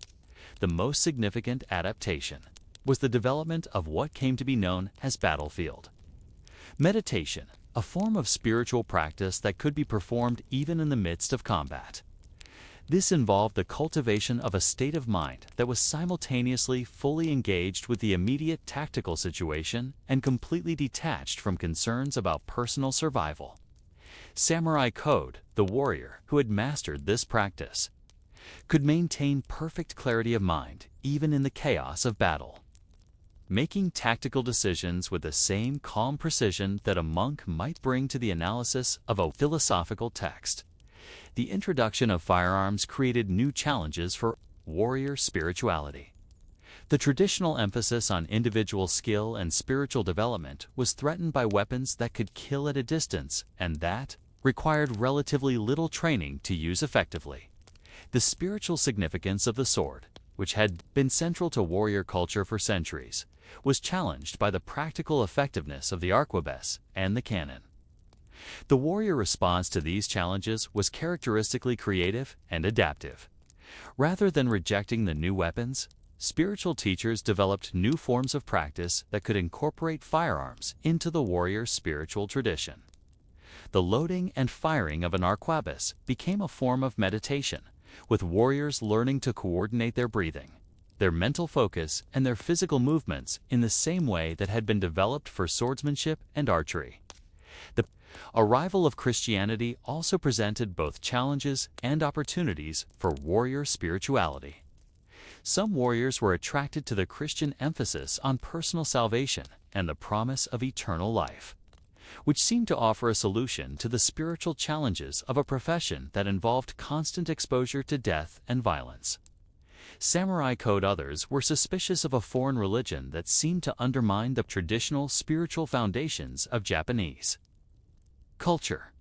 The most interesting development was the emergence of syncretic forms of spirituality that attempted to integrate Christian elements with traditional Buddhist, Shinto, and Confucian practices. Some warriors found in Christianity a new vocabulary for expressing spiritual insights that they had already achieved through traditional practices, while others discovered in Christian meditation techniques new approaches to the cultivation of spiritual discipline. The practical implications of these spiritual developments were evident in the changing nature of military organization during this period. The traditional emphasis on individual spiritual development was balanced by new forms of collective spiritual practice that could unite large military formations in common purpose. Samurai code military commanders developed rituals and ceremonies that could create spiritual cohesion among troops who came from different regions and different spiritual traditions. The most successful of these commanders was Oda Nobunaga, who created a military organization that was both highly effective and spiritually sophisticated. Nobunaga's armies were characterized by strict discipline, innovative tactics, and a form of collective spiritual practice that combined elements from all of the religious traditions present in 16th century Japan. His success demonstrated that spiritual development and military effectiveness were not only compatible but mutually reinforcing. The economic dimensions of warrior spirituality also underwent significant changes during this period. The constant warfare of the 16th century required new forms of military organization that were more expensive and more complex than traditional warrior bands. This led to the development of new relationships between spiritual values and economic realities, with warriors learning to balance their traditional disdain for commercial activity with the practical necessity of financing military operations. The artistic and cultural expressions of warrior spirituality also evolved during this period. The tea ceremony, which had been developed as a form of meditation practice, became a vehicle for diplomatic negotiation and political alliance building. Samurai code the martial arts schools became more systematic and more sophisticated, developing detailed curricula that could transmit both technical skills and spiritual insights to large numbers of students. The architectural forms of warrior culture also reflected the changing nature of warfare and spirituality. The castles of the 16th century were designed not only for defense, but also as expressions of spiritual principles, with layouts that reflected cosmological concepts and decorative elements that conveyed religious meanings.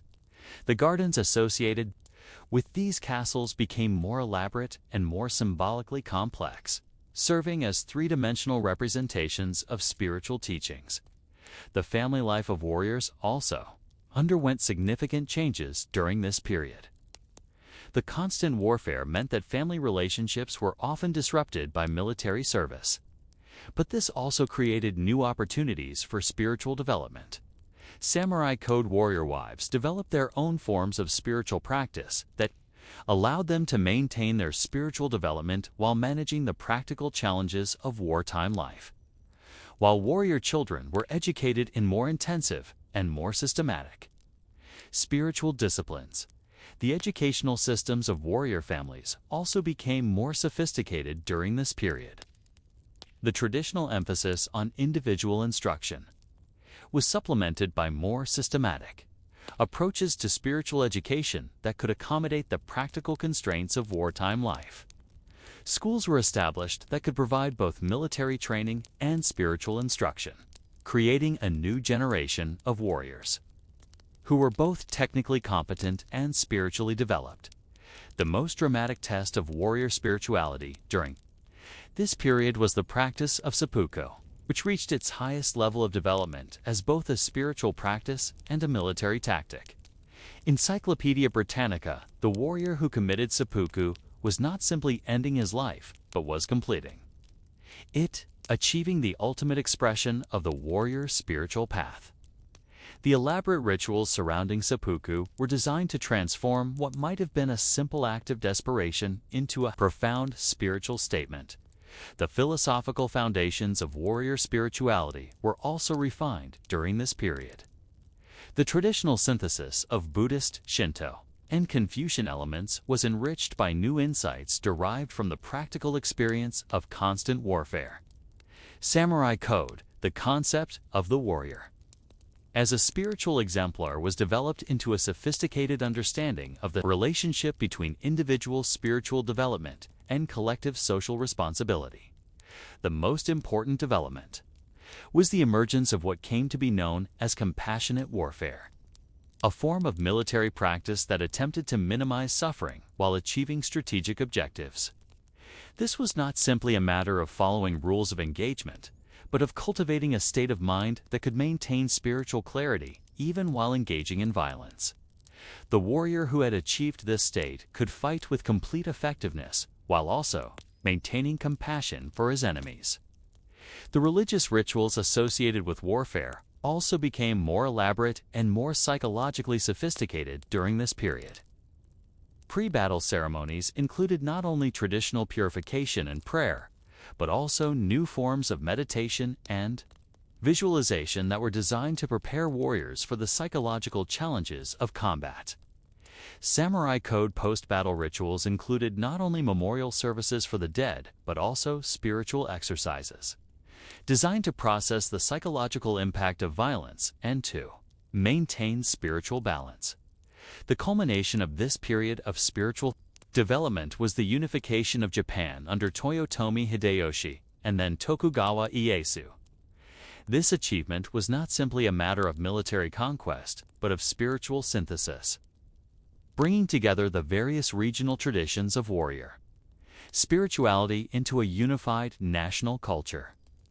The establishment of the Tokugawa shogunate in 1603 marked not just the end of the warfare period, but the beginning of a new phase in the development of warrior spirituality, the spiritual traditions that had emerged from the crucible of 16th century.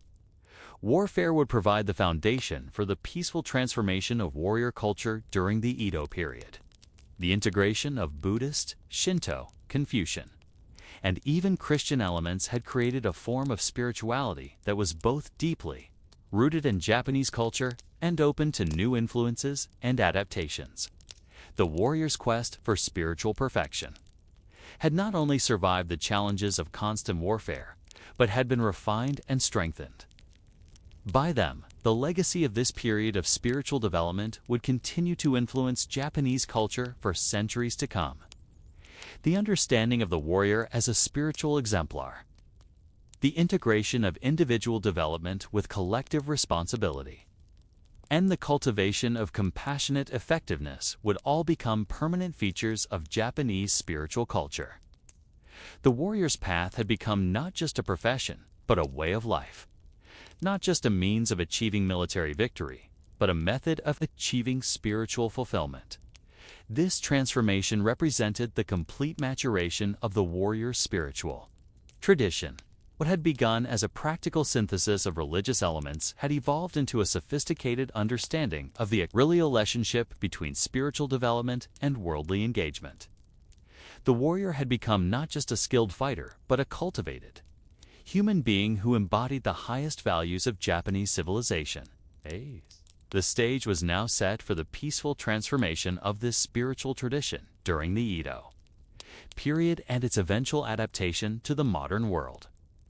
The morning of January 3, 1868, dawned gray and cold over the ancient capital of Kyoto. But the chill in the air was nothing compared to the uncertainty that gripped the hearts of the samurai who had gathered there. The Meiji Restoration had officially begun, and with it, the most profound transformation in Japanese history since the arrival of Buddhism over 1,000 years earlier. For the samurai class, this moment represented both the ultimate victory of their political ideals and the beginning of their own extinction as a distinct social group.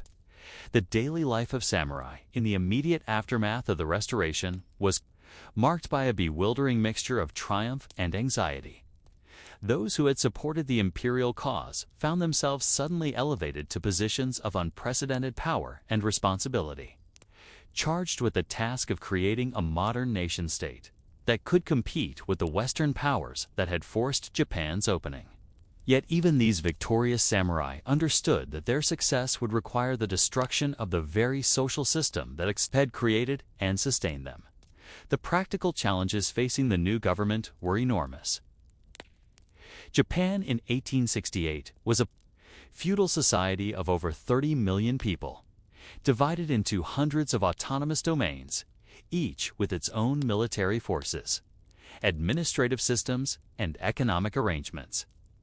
The samurai class, which numbered approximately 400,000 individuals, plus their families, controlled virtually all political and military power, but constituted less than 6% of the population.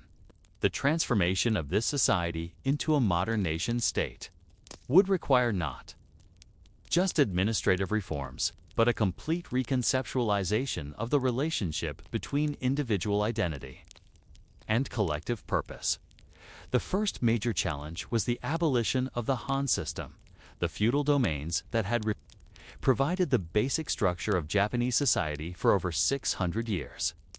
In 1871, the new government issued the High Hanshiken Edict, which dissolved the domains and replaced them with centrally administered prefectures.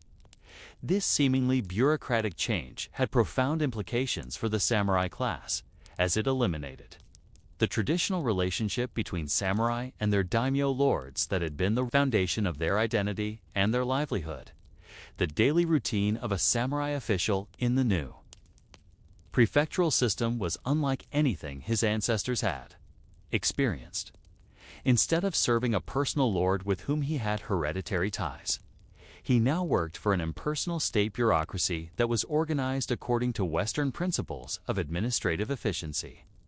His day might begin with a review of statistical reports about rice production and tax collection, continue with meetings about railroad construction and telegraph installation, and conclude with the composition of reports to Tokyo, written in a mixture of Japanese and Western-style bureaucratic language. The economic foundations of samurai life were also completely transformed during this period. The traditional system of rice stipends was replaced by government bonds that promised to pay a fixed annual income. But these bonds were denominated in the new national currency rather than in rice, and their value fluctuated with economic conditions that were largely beyond the control of their holders. Many samurai found themselves financially ruined by this transition, while others were forced to enter commercial activities that had previously been considered beneath their dignity. The psychological impact of these changes was perhaps even more profound than the practical effects. The samurai had defined themselves for centuries as a warrior class whose primary function was military service. But the new government was committed to avoiding foreign wars and maintaining domestic peace. The traditional samurai monopoly on Military service was broken by the introduction of universal conscription in 1873, which created a national army composed primarily of peasants and commoners. The samurai swords, which had been the symbols of their special status, were prohibited from being worn in public after 1876. The religious and spiritual dimensions of samurai life also underwent radical transformation during this period. The new government promoted state Shinto as the official national religion, but this was a highly systematized and politicized form of Shinto that bore little resemblance to the organic spiritual practices that had sustained samurai culture for centuries. Samurai Code, the Buddhist temples that had been centers of samurai spiritual life, were subjected to systematic persecution during the Habutsu Kishaku movement, which aimed to purify Japanese religion of foreign influences. The educational system that had prepared samurai for their traditional roles was also completely restructured. The domain schools that had provided samurai with training in classical Chinese literature, Confucian philosophy, and traditional martial arts were replaced by a Western-style educational system that emphasized modern languages, scientific knowledge, and practical skills. Young samurai who had expected to spend their lives studying the classics and perfecting their swordsmanship now found themselves learning English, mathematics, and mechanical engineering. The family life of samurai was also disrupted by these changes. The traditional IE system, which had organized families according to strict hierarchical principles, was challenged by new legal codes that promoted individual rights and gender equality. Samurai wives, who had previously been expected to dedicate their lives to supporting their husbands' careers and raising their children according to warrior values, now found themselves encouraged to pursue their own education and careers. The most dramatic expression of samurai resistance to these changes was the Satsuma Rebellion of 1877, led by Seigo Takamori, one of the heroes of the Meiji Restoration. This rebellion represented not just a political protest, but a spiritual crisis, as traditional samurai attempted to preserve their way of life through armed resistance to the government they had helped to create. The defeat of the rebellion marked the end of the samurai as a military force and the beginning of their transformation into something entirely new. However, the destruction of the samurai class as a distinct social group did not mean the disappearance of samurai values from Japanese society. On the contrary, the new government recognized that the traditional warrior virtues of loyalty, discipline, and self-sacrifice were essential for the creation of a modern nation-state. Encyclopedia Britannica, the challenge was to find ways to preserve and transmit these values while adapting them to the requirements of modern life. The solution was the creation of what might be called democratic Bushido, a form of warrior ethics that was extended to all Japanese citizens regardless of their social class or family background. The Imperial Rescript on Education, issued in 1890, made moral cultivation based on traditional virtues the foundation of public education, while the introduction of universal military service ensured that all young men would receive training in the warrior values of discipline, loyalty, and self-sacrifice. The practical implementation of this democratic Bushido was evident in the development of new institutions that could transmit warrior values to the general population. The public school system included not just academic subjects, but also moral education that emphasized the cultivation of character and the development of civic virtue. Encyclopedia Britannica, the military conscription system, provided young men with intensive training in the warrior virtues, while veterans, organizations, and patriotic societies created ongoing opportunities for the cultivation of these values. Throughout adult life, the cultural expressions of this democratized warrior ethic were also significant. The literature, art, and popular culture of the Meiji period were filled with references to samurai values and traditions, but these were presented not as the exclusive property of a particular social class, but as the common heritage of all Japanese people. Encyclopedia Britannica, the heroic figures of Japanese history were reinterpreted as national rather than class-based exemplars, and their stories were used to promote a sense of shared identity and common purpose. The economic dimensions of this transformation were equally important. The traditional warrior disdain for commercial activity was replaced by a new understanding of economic development as a form of national service. The businessman who contributed to Japan's economic growth was seen as serving the nation just as faithfully as the warrior who had died in battle. And commercial success was reinterpreted as a form of spiritual achievement. The international context of this transformation was also crucial. The new government was acutely aware that Japan's survival as an independent nation depended on its ability to compete with Western powers that had superior military technology and economic resources. The cultivation of warrior values was seen not as a nostalgic attachment to the past, but as a practical necessity for national survival in a dangerous world.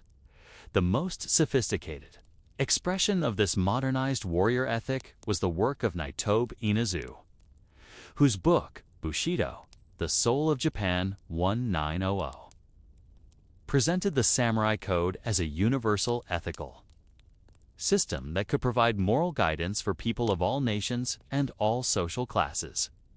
Encyclopedia Britannica Nitobe's work was influential both in Japan and abroad, helping to establish the international reputation of Japanese culture and providing a framework for understanding the unique character of Japanese civilization.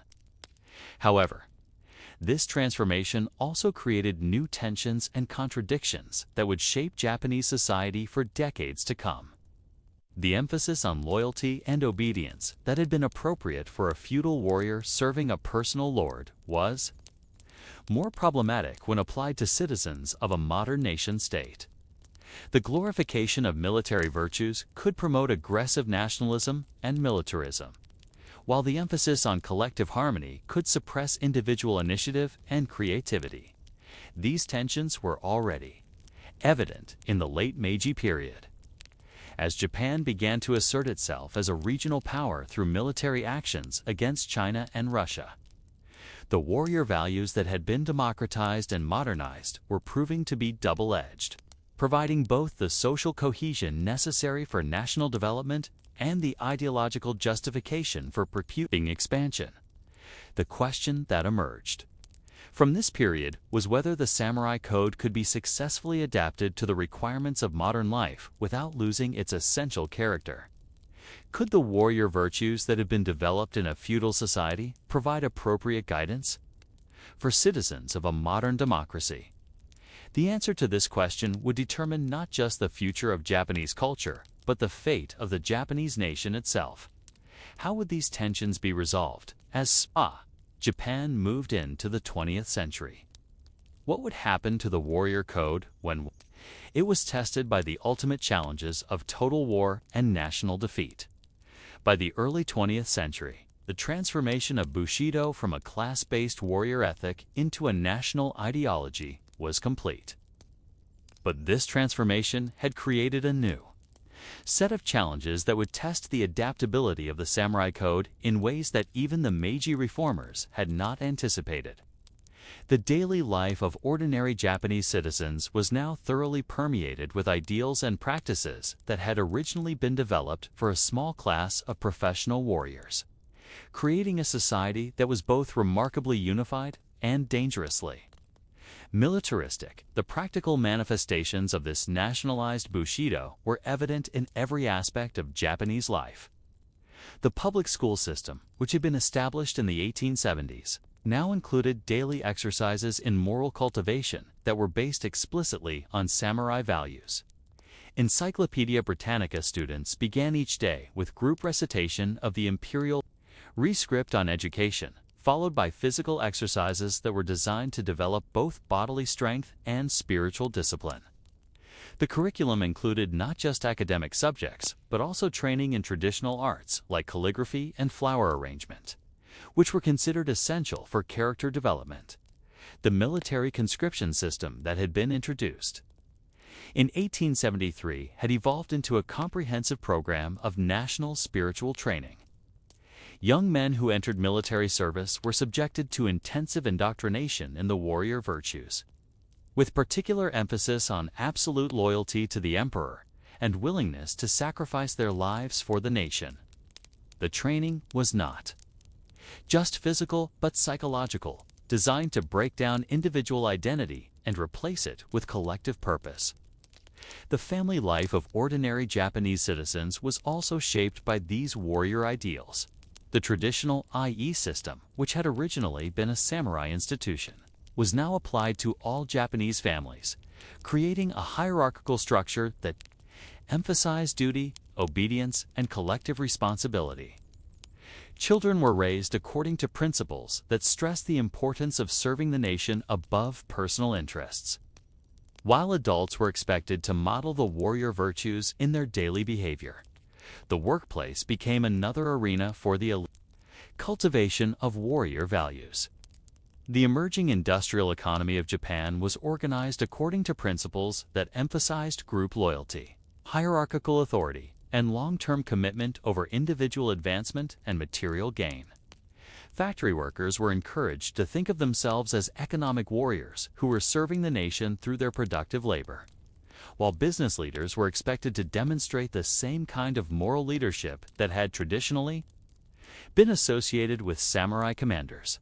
The religious dimensions of this nationalized Bushido were particularly significant. State Shinto, which had been established as the official national religion, provided a spiritual framework that connected individual virtue with divine purpose. Samurai Code the Emperor was presented not just as a political leader, but as a sacred figure who embodied the divine essence of the Japanese nation, making service to the state a form of religious devotion. The cultural expressions of this period reflected the complete integration of warrior values into national identity. Popular literature, theater, and art were filled with stories that glorified the samurai tradition and presented it as the foundation of Japanese national character. Encyclopedia Britannica, the cherry blossom, became a national symbol that represented the warrior ideal of beautiful death in service to a higher cause, while the sword was reinterpreted as a symbol of the Japanese spirit that could overcome any obstacle through pure determination. The international context of this period was crucial for understanding the development of nationalized Bushido. Japan's victories in the Sino-Japanese War 1894-1895 and the Russo-Japanese War 190-41905 were interpreted as proof that the warrior values were not just culturally significant, but practically effective in the modern world. The successful modernization of Japan was seen as evidence that traditional values could be combined with modern technology to create a uniquely powerful form of civilization. The educational system that transmitted these values became increasingly sophisticated and systematic. The imperial university system, established in the 1880s, created a national elite that was trained in both Western knowledge and traditional values. These graduates went on to staff the government bureaucracy, the military command structure, and the leadership of major corporations, creating a ruling class that was unified by shared commitment to the warrior ideal. The daily routine of a typical Japanese citizen during this period was structured around the cultivation of warrior virtues. The day began with radio exercises that were designed to develop both physical fitness and group solidarity. Work was organized according to principles that emphasized collective effort and mutual support, while leisure activities were expected to contribute to personal cultivation and national strengthening. Encyclopedia Britannica, even private life was considered a form of national service, with individuals expected to maintain the highest standards of moral behavior as representatives of the Japanese nation. The economic development of Japan during this period was also shaped by warrior values. The Zaibatsu industrial conglomerates were organized according to principles that emphasized long-term thinking, group loyalty, and mutual obligation rather than short-term profit maximization. The relationship between employers and employees was modeled on the traditional relationship between lords and retainers, creating a form of capitalism that was distinctively Japanese. The most dramatic expression of this nationalized Bushido was the development of the kamikaze tradition during World War II. The young pilots who volunteered for suicide attacks were not aberrations, but logical products of an educational system that had taught them to value honor and duty above life itself. Encyclopedia Britannica, their willingness to die for the emperor, was seen not as fanaticism, but as the highest expression of the warrior ideal that had been cultivated in Japanese society for over half a century. The practical organization of wartime Japan reflected the complete militarization of society according to warrior principles. The neighborhood associations that had been established for civil defense were organized according to traditional military hierarchies, while the rationing system was presented as an opportunity for citizens to demonstrate their spiritual discipline and collective commitment. The slogan 100 million hearts beating as one captured the ideal of total national unity that was based on the warrior values of loyalty and self-sacrifice. The role of women in this militarized society was also significant. While traditional Bushido had been primarily a male preserve, the nationalized version included women as active participants in the warrior ideal. Samurai code women were expected to demonstrate the same virtues of loyalty, discipline, and self-sacrifice as men, though their service was primarily domestic rather than military. The concept of good wife, wise mother was reinterpreted to emphasize the production and training of warriors for the nation. The spiritual dimensions of this wartime Bushido were particularly intense. The traditional warrior practice of meditation on death became a national obsession, with citizens encouraged to prepare themselves psychologically for the possibility of dying in service to the emperor. Samurai code, the Buddhist concept of selflessness, was reinterpreted to mean the complete subordination of individual desires to collective needs, while the Shinto emphasis on purity was applied to the creation of a racially and culturally society. The artistic and cultural expressions of wartime Japan were also shaped by warrior values. Literature, film, and popular music were expected to promote the warrior ideal and to prepare citizens for the sacrifices that would be required for national victory. Encyclopedia Britannica, the traditional arts like tea ceremony and flower arrangement were reinterpreted as forms of spiritual training that could develop the mental discipline necessary for total war.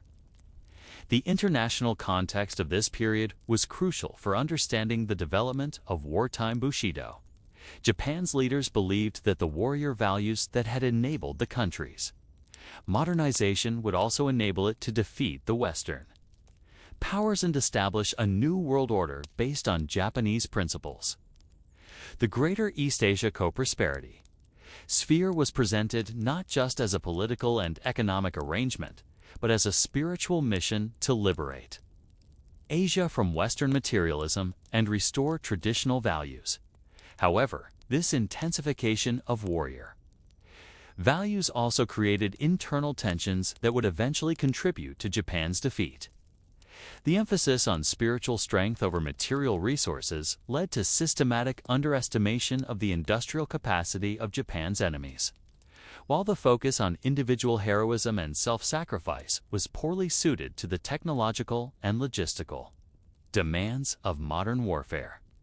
The same values that had enabled Japan's rise as a modern nation were becoming obstacles to its survival in the modern world. The most tragic expression of these contradictions was the way that warrior values were used to justify the continuation of a hopeless war long after rational calculation would have suggested surrender. The emphasis on honor and the rejection of defeat as a possibility prevented Japanese leaders from making the compromises that might have saved millions of lives and avoided the complete destruction of Japanese society. The question that emerged from this period was whether the warrior code could survive the ultimate test of national defeat. Could values that had been developed for victory adapt to the reality of complete surrender? The answer to this question would determine not just the future of Japanese culture, but the possibility of preserving anything valuable from the samurai tradition in the modern world. How would the Japanese people, who had been taught to value death before dishonor, adapt to the reality of foreign occupation? What would happen to the warrior code when the sword was finally sheathed forever? The morning of August 15, 1945, brought to Japan not just the end of the Second World War, but the collapse of an entire worldview that had sustained Japanese society for over half a century. Emperor Hirohito's surrender broadcast, transmitted through crackling radio speakers to a nation that had been taught to believe in the impossibility of defeat, marked the beginning of the most profound transformation in Japanese history since the Meiji Restoration. For the samurai code, which had evolved from a feudal warrior ethic into a national ideology, this moment represented both complete annihilation and the possibility of rebirth. The immediate aftermath of surrender was characterized by a spiritual crisis that penetrated every level of Japanese society. The daily life of ordinary Japanese citizens, which had been organized around the cultivation of warrior virtues for over 70 years, suddenly lost its organizing principle. The emperor, who had been presented as a divine figure worthy of absolute loyalty, had publicly acknowledged defeat and submitted to foreign occupation. The warrior values that had been the foundation of Japanese identity, courage, honor, loyalty, and self-sacrifice, seemed to have led the nation not to glory, but to unprecedented devastation. The practical consequences of this spiritual collapse were evident in every aspect of Japanese life. The military officers who had been the primary bearers of the warrior tradition faced the choice between ritual suicide and accommodation with the occupying forces. Encyclopedia Britannica, some chose seppuku as a final affirmation of their commitment to the warrior ideal. But most chose to survive and attempt to find new meaning in the transformed world that was emerging from the ashes of defeat. The educational system that had transmitted warrior values to generations of Japanese children was completely dismantled by the occupation authorities. The imperial rescript on education, which had been the foundation of moral instruction for over 50 years, was officially repudiated and replaced by a new educational philosophy that emphasized democracy, individualism, and international cooperation. The physical education programs that had been designed to develop warrior virtues were replaced by activities that promoted health and recreation rather than military preparedness. The economic foundations of Tsuki society were also completely transformed during this period. Zaibatsu industrial conglomerates, which had been organized according to principles derived from traditional warrior values, were dissolved and replaced by a more competitive and individualistic form of capitalism. The lifetime employment system and the emphasis on group loyalty that had characterized Japanese business culture were challenged by new approaches that emphasized individual merit and market competition. The family life of Japanese citizens also underwent radical changes during the occupation period. The traditional IE system, which had extended warrior hierarchical principles to all Japanese families, was replaced by a new family structure that emphasized individual rights and gender equality. Women were given the right to vote and were encouraged to pursue careers outside the home, while children were raised according to principles that emphasized critical thinking and personal development rather than obedience and self-sacrifice. The religious dimensions of Japanese life were also fundamentally altered during this period. State Shinto, which had provided the spiritual framework for the warrior ideology, was disestablished and replaced by a secular constitution that guaranteed religious freedom. Samurai code: the emperor was required to publicly renounce his divine status, while the shrines and temples that had been centers of warrior spiritual practice were reduced to purely private institutions.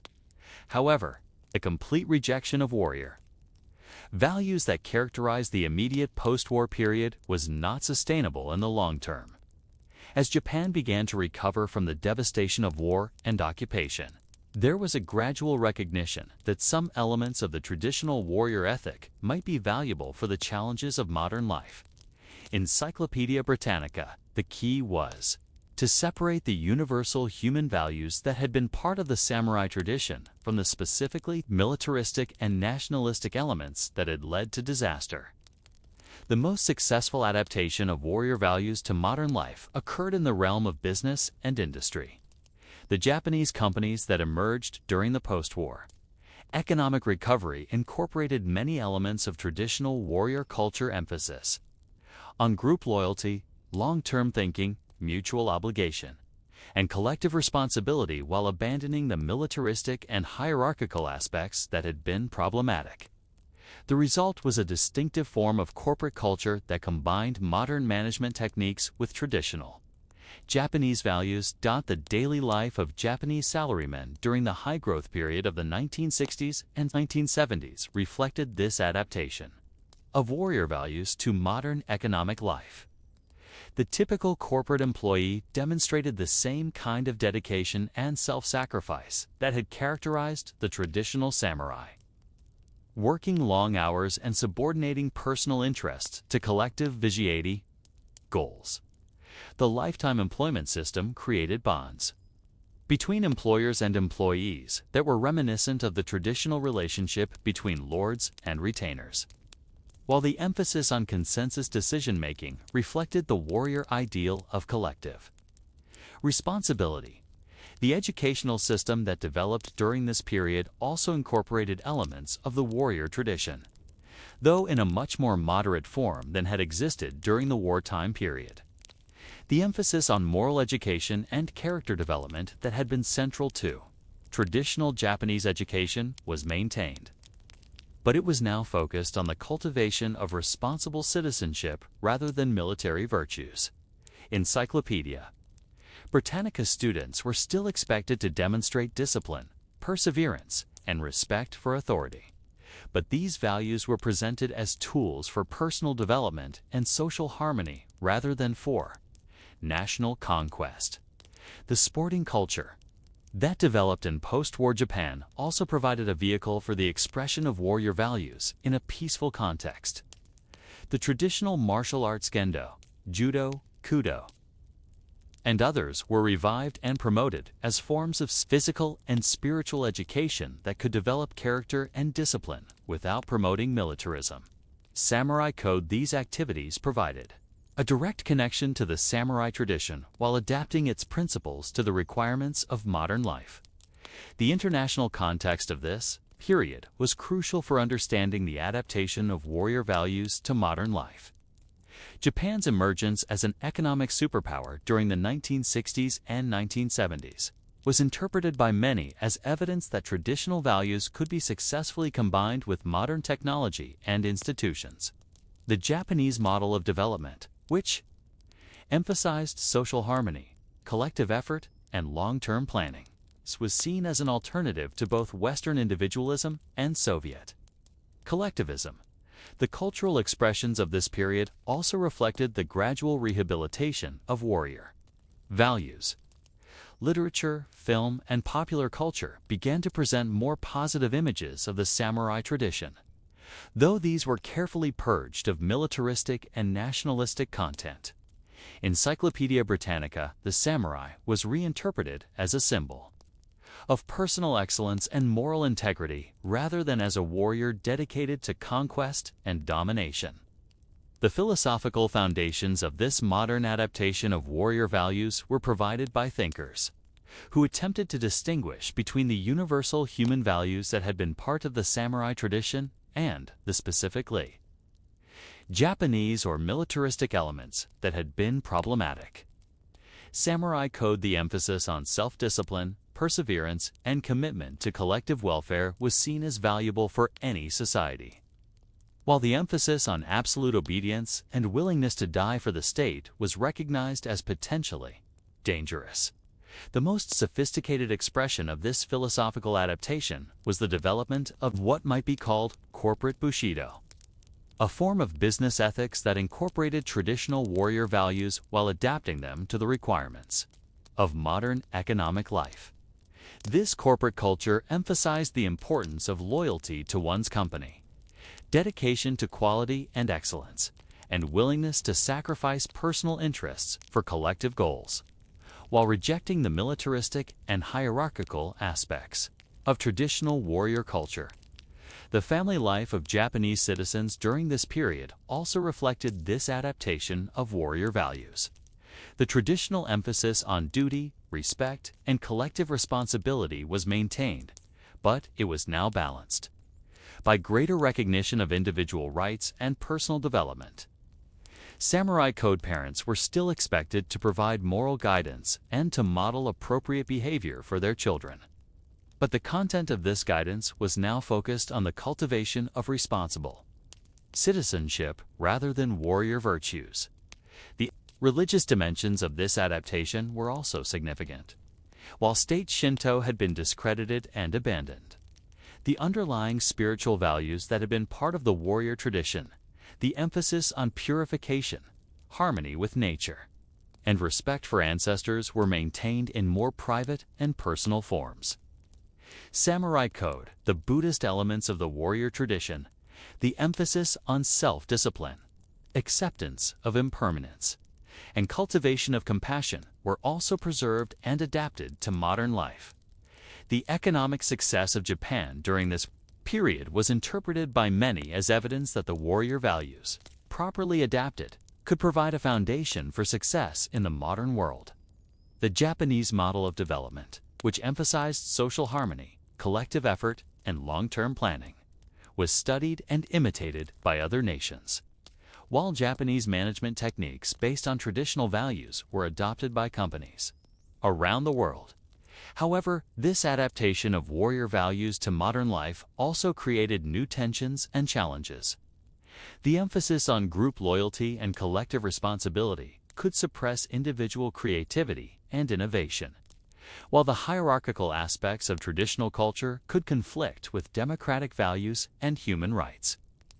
The economic bubble of the 1980s and its subsequent collapse raised questions about whether traditional values were adequate for dealing with the complexities of the global economy. The story of the Samurai Code's adaptation to modern life represents one of the most remarkable examples of cultural transformation in world history. Values that had been developed for a feudal warrior class were successfully adapted to serve the needs of a modern industrial democracy, providing a foundation for both individual fulfillment and collective achievement. Encyclopedia Britannica, the process was not without its difficulties and contradictions, but it demonstrated the possibility of preserving valuable elements of traditional culture while adapting to the demands of modern life. The legacy of this transformation continues to influence Japanese society today. The emphasis on quality, dedication, collective responsibility that characterized the post-war adaptation of warrior values remains an important element of Japanese culture. While the international success of Japanese companies and institutions has demonstrated the continuing relevance of these values in the modern world, the Samurai Code, which began as a practical set of guidelines for medieval warriors, had evolved into a sophisticated philosophy of life that could provide guidance for people in any era and any society. The complete transformation of the Samurai Code, from its origins in the rice fields of medieval Japan to its adaptation to modern industrial society, represents a remarkable journey of cultural evolution. The warrior values that had been forged in the crucible of feudal warfare had proven adaptable enough to survive the challenges of modernization, democratization, and economic development. The sword had been transformed from an instrument of war into a symbol of personal excellence and moral integrity, while the warrior's path had become a model for achievement in any field of endeavor. This transformation was not merely a historical curiosity, but a living demonstration of the possibility of preserving valuable elements of traditional culture while adapting to the demands of modern life. The Samurai Code, properly understood and appropriately adapted, could provide a foundation for both individual fulfillment and collective achievement in any society. The story of its evolution from feudal warrior ethic to modern philosophy of life offers lessons that remain relevant for anyone seeking to understand the relationship between tradition and modernity, between individual excellence and collective responsibility, between the preservation of cultural values and the adaptation to changing circumstances.